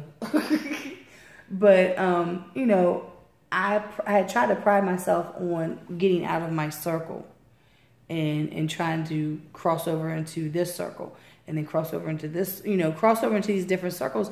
That way, when I did my showcases, I'm pulling artists from different places that they have never crossed paths before. And when I did that, what I found was artists were like, yo, when they were coming off stage, yo, that was hot. This is, yo, we need to collab or do something. We need to get together, blah, blah, blah, blah. It was causing that networking and that communication that we needed. So, I always say that I'm a director of traffic because I'm the one that gets inboxes. Yo, Lisa, you know any producers? Sure do. I'm not sure how much they're going to charge you, but just tell them I sent you their way. Yo, Lisa, you know anybody who does video? Da, da, da. Sure do. You know what I mean? Is he going to unlock the door? You can't even unlock the door. So, 3D, I think. So, I direct traffic constantly. You trying to come in here?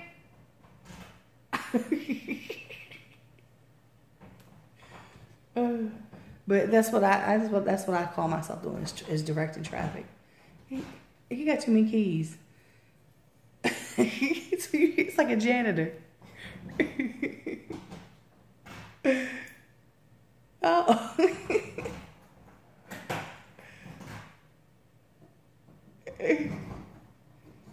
You locked the top lock, fool.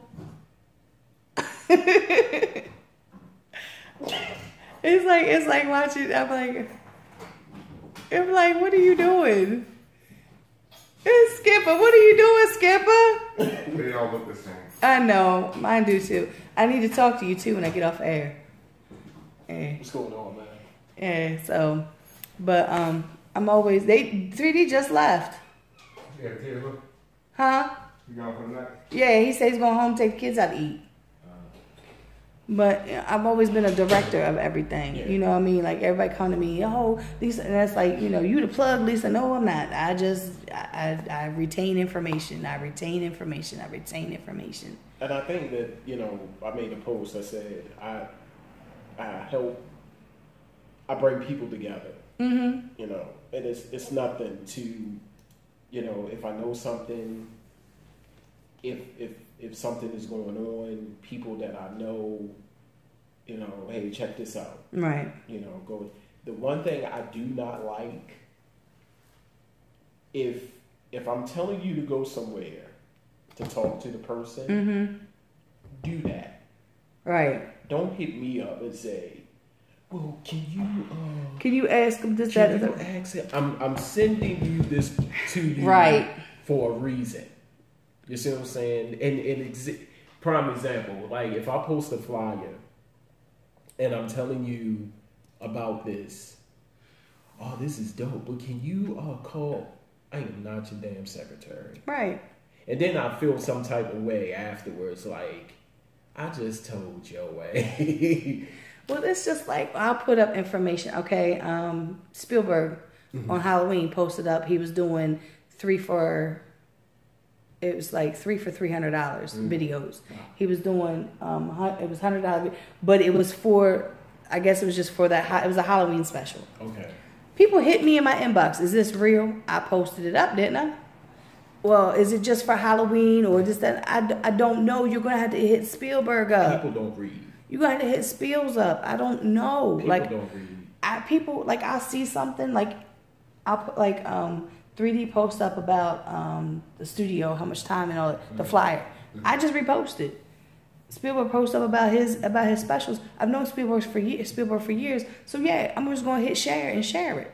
People don't read. You know, go ask Spielberg. I don't know. People only read some. I'm gonna say something. People only read what they want to see.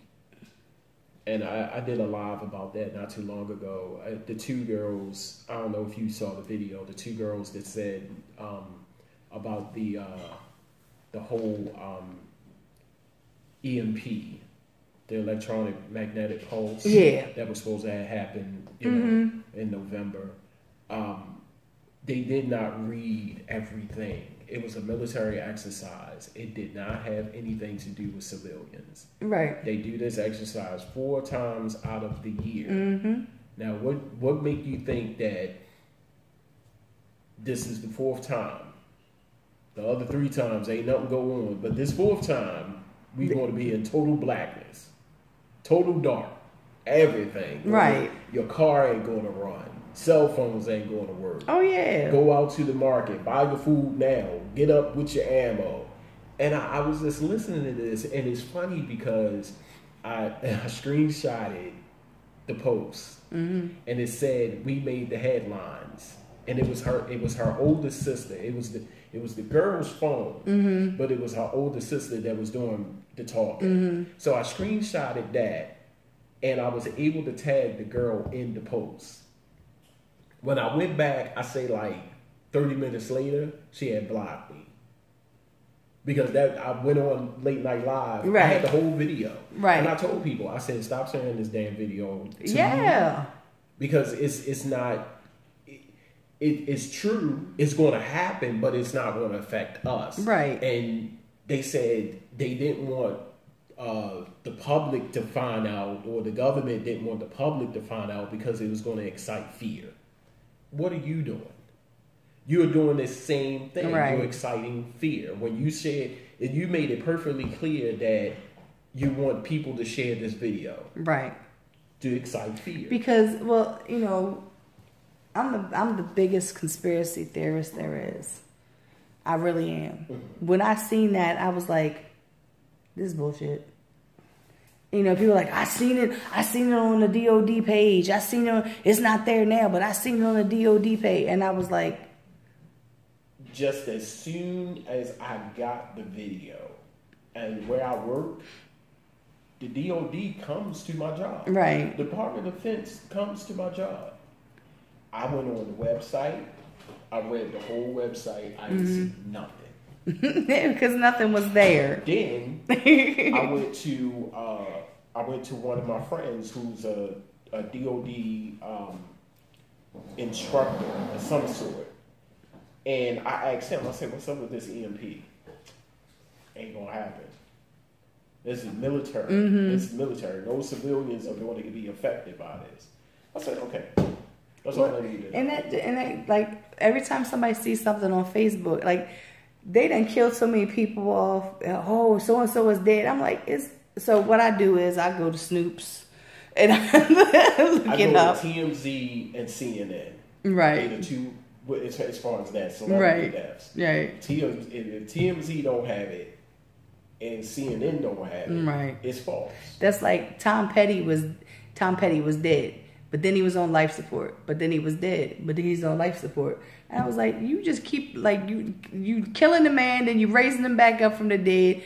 And people believe whatever they want to on here. Like I said about me telling somebody that I love them. Well, Only is one of those people when he had his kidney, when he finally got it, before he got his kidney transplant, we were scared about that, you know, he needed a kidney transplant. Okay. So, you know, I felt like we almost lost Only. So every time that I see Only or see, you know, I hug him. We need to take a new picture. We don't have any new pictures now. But like I post him on my page, post pictures of him, or I would just say I love you, you know, on his page or whatever. Because I was doing that, Only and I were in a relationship, according to people on Facebook. You know, I'm like, no, I love him. That's my friend. I almost lost him. Okay. But people believe whatever they want to on Facebook. That's why media, like I said, the media they have a hold on the population. They have a hold on people. Mm-hmm. So, you know, when we showcase somebody, you know, like I said, when I put the spotlight on somebody, or when you interview somebody, or when you get the Charm City Direct TV up and running, and you put these people on there, it puts a shine on them, so it gives them a little bit of notoriety. You know what I mean? But then I could go on here and I could say some crazy shit, and people be like, "Oh, well, Lisa said it, so it's the truth." It might be a bold-faced lie, but y'all gonna believe anything. You're not even gonna investigate it. You know what I mean? Like, the thing with the police officer now. Yeah. I done seen so much stuff. They putting so much stuff out there. Nobody knows the real truth. It's 2 stories. It may be more stories. I'm gonna tell you. His partner shot him in the head. Mm-hmm. It was a setup. Mm-hmm. They used his gun. Yeah, he was one of the officers. Now I don't know. I haven't seen any charging papers, so I don't know. He was one of the officers that the 8 officers that were just and got in trouble for the drugs and the roughing people up and stealing from them. He was the one who ratted them out. Like, I'm like, okay.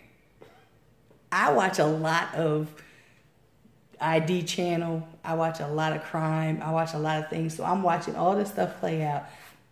I have my own ideas, but I don't even know if anything, what I'm seeing, if anything is even remotely true.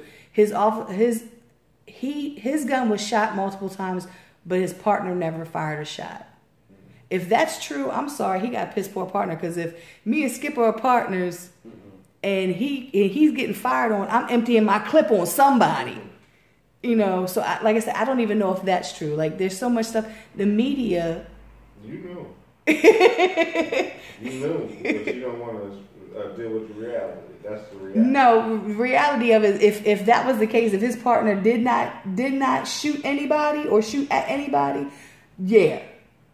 1 + 1 will always equal 2, ain't right? It? So if it's an officer down. I'm emptying my. There's only a police officer gun shell casings found. Mm-hmm. We can go ahead and X out the nigga did it that's around the way, because for one, what's those factors, right? Mm-hmm.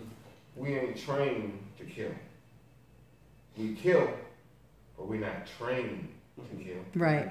So you ain't gonna say Ray execution. Ray killed 300 people a year in this town, but we don't never say executionary style. Right. But this cop got killed executionary style. Mm-hmm. My thing that only police guns. Now he's a trained homicide detective. Mm-hmm. So all of a sudden, Ray got the best of him, killed him while his partner was in the vicinity. His partner never fired a shot, never got a warning, never heard a scuffle. Mm-hmm. We are too old. Us in this room, I'm 35. Us in this room, we are too old for the BS. No matter what the media going to tell us, we're too old for it now. Right. We've seen the story. We've seen the spin. We've seen people getting killed, and the police get away with it. You killed your own because of what you said. Because just like the Bloods and the Crip and the BGF, Boys in the Blue is the game. Right. And Protect the Shield is real. Mm-hmm. And when your ass roll over on the shield and disobey the shield, it's no different from a gang, a Blood or a Crip. This is band of ranks. They get dealt with in-house by Bloods and Crips who are going to deal with their own. Right. Now, your ass just got dealt with by your own. Now, this is where the kicker come in at. The streets is hungry. It's Christmas time. Right? Mm-hmm. Y'all done ran this motherfucker up to $200,000. But ain't nobody said nothing. And we don't know what the person looked like. So he a black male. For a ghost. Stop. We too old for this. Us in this room. We too old for this. You looking for a ghost in Baltimore City? Mm-hmm. No, we're not. We don't look for no ghosts. There's too many cameras around here. It's 2017. We can look on our phone and Google and see me probably. We can probably look at me. The last Google image probably had one of them steps. Mm-hmm. The last Google image, and we Going that home got me probably on them steps coming through this door. Like, you know what I'm saying? You know what I mean? So when the cop gets killed, we know the rules. They put it in our face. We can't go 10 minutes before that camera, 10 minutes, you know what I'm saying, before you went to in the alley this way, that way, 5 minutes before you went in the alley. Because every street, all the drug-infested neighborhoods got cameras now. On so many, you ain't going to go but so many directions without a camera. The funniest thing that I've read, and it's the most truthful thing is that I read concerning this, is they ran this reward up to $219,000. And why did they do that? Because there's nobody to be found. That's what it's and I was like, but it was somebody had made that comment, and I read it, and I was like, damn. How much did it start out as? It was at 60. It was like 60,000. It was like 60,000. Went up to 69,000. Then the governor put the 100,000 on there. That was 169,000, and it's progressively going up. This was one of the scariest things I've seen once it got over 100,000. Right, for the black males who live in the immediate area. That's a scary situation. So you take off the spin because it's like, nigga, they could go in there and throw that on anybody walking around the street, walking around. Oh, you got a gun history, because now what they're going to do, they're going to comb through all you niggas that are on the streets. They got histories with guns and this, that, and the third. They're going to do that. Right. Now, they said they could have threw that on me, who don't have a history of gun violence, guns, this, that, right. And it's like we can get somebody's going down for this shit. That's what like I said, that's what everybody's saying. Like, you know, I've heard so many different stories, and I'm like, where are y'all hearing this stuff at? Where's it coming from? And do you know how many baby mothers wished it was their baby father so they could have turned his ass for 200-something? One of my Facebook friends. We ain't doing that. One of my Facebook friends, she made a post. She was, you know, making a joke, but I was like, whoa, that's too serious. She was like, I'll take my baby father's black jacket down there and give it to him and say it was him.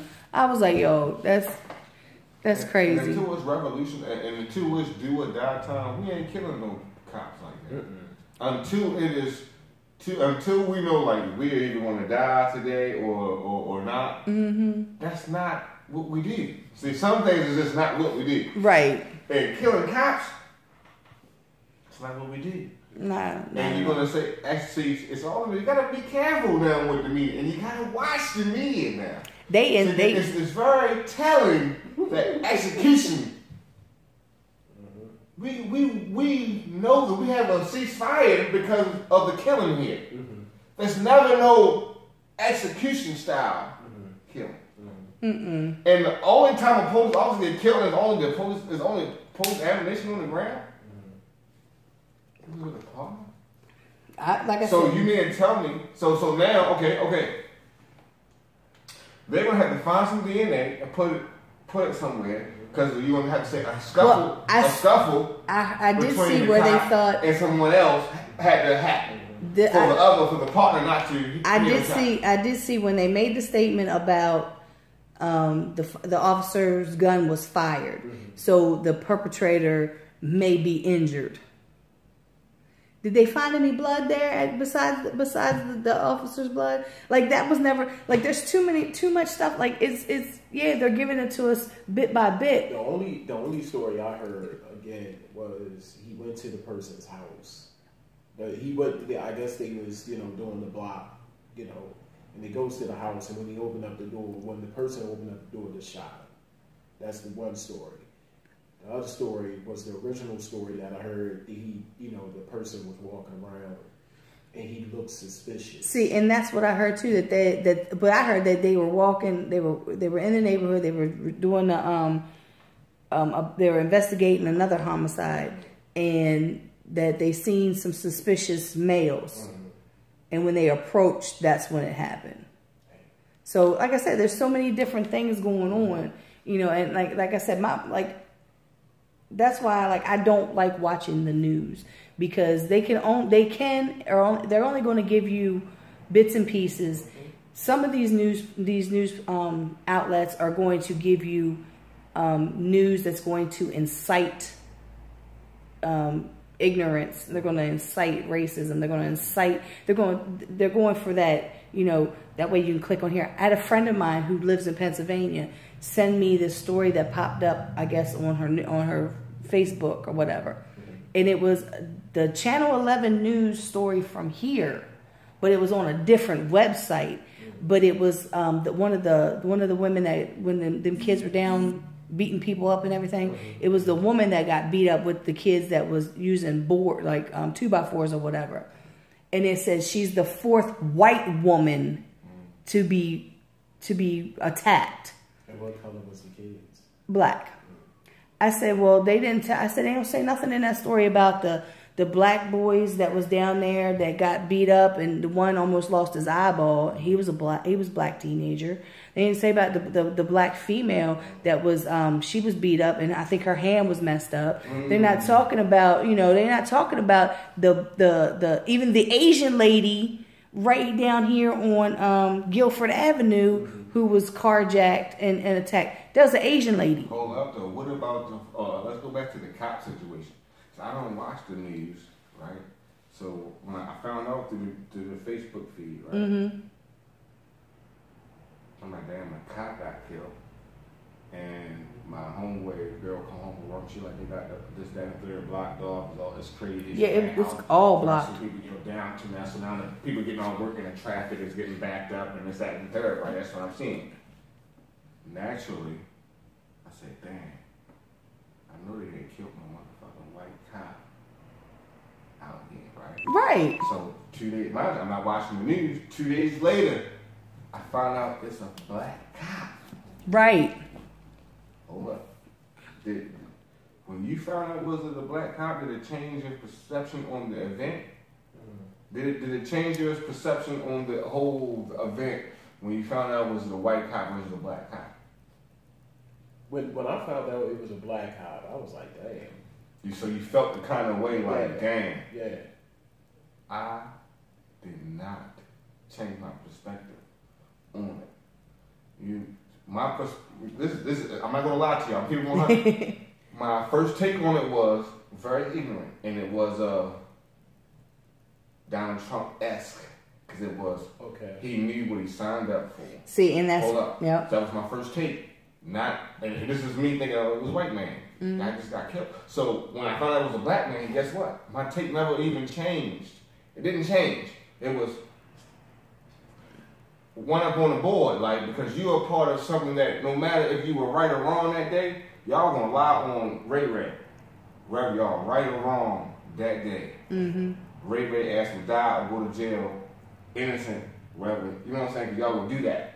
And y'all had the power to do that. So, now that it's a black man, I'm supposed to be racist. Right? Because, now that it's a black cop, I'm supposed to fucking be ready out here to march through my McMill shit.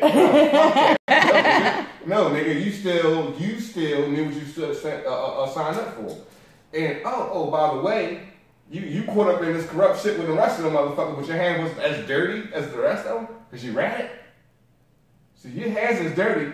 It might not be as dirty as the other 8 motherfuckers, but you caught up in this shit.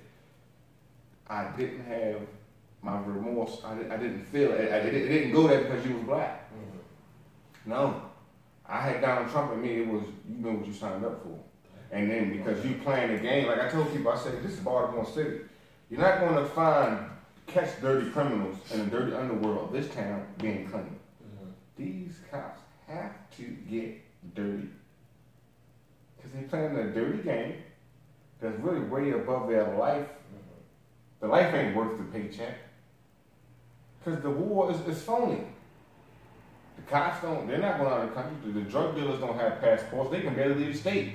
Leave the block. Baltimore, some of these don't leave East Baltimore. They hustle in East Baltimore their whole life. Never go to West Baltimore. You talk about the drugs only come in this country. The fight already fixed. On that level. And this homicide detective is in where, with what, with a party, and you die with only police. We know better. We know better now. As people, we here that Donald Trump might incite a race war and this, that, and the third. Mm-hmm. But if we were wise, it would be the people versus the government, not black versus white. Right. You know what I'm saying? Because fuck it, if you're poor, your ass is in the boat with the black anyway. You know what I'm saying? We all in it together. You know what I'm saying? We all in it together. It don't make a difference what race you're in if you ain't on a certain tax bracket. Right. You know what I'm saying? That's fact. And that's what a lot of people fail to realize. And then like you said, like when I heard it was a cop, when I heard it was a homicide detective, I was like, this is craziness. It makes the lies stick out even more. Like you try to spin us, but it makes the spin look like I've got a feeling. Okay, I've got a feeling that what's going to be said is going to be that either it was a drug dealer or it was somebody who did something, blah, blah, blah, or it's going to be this story. He did it because he was a cop. The only reason why he killed him was because it was a cop.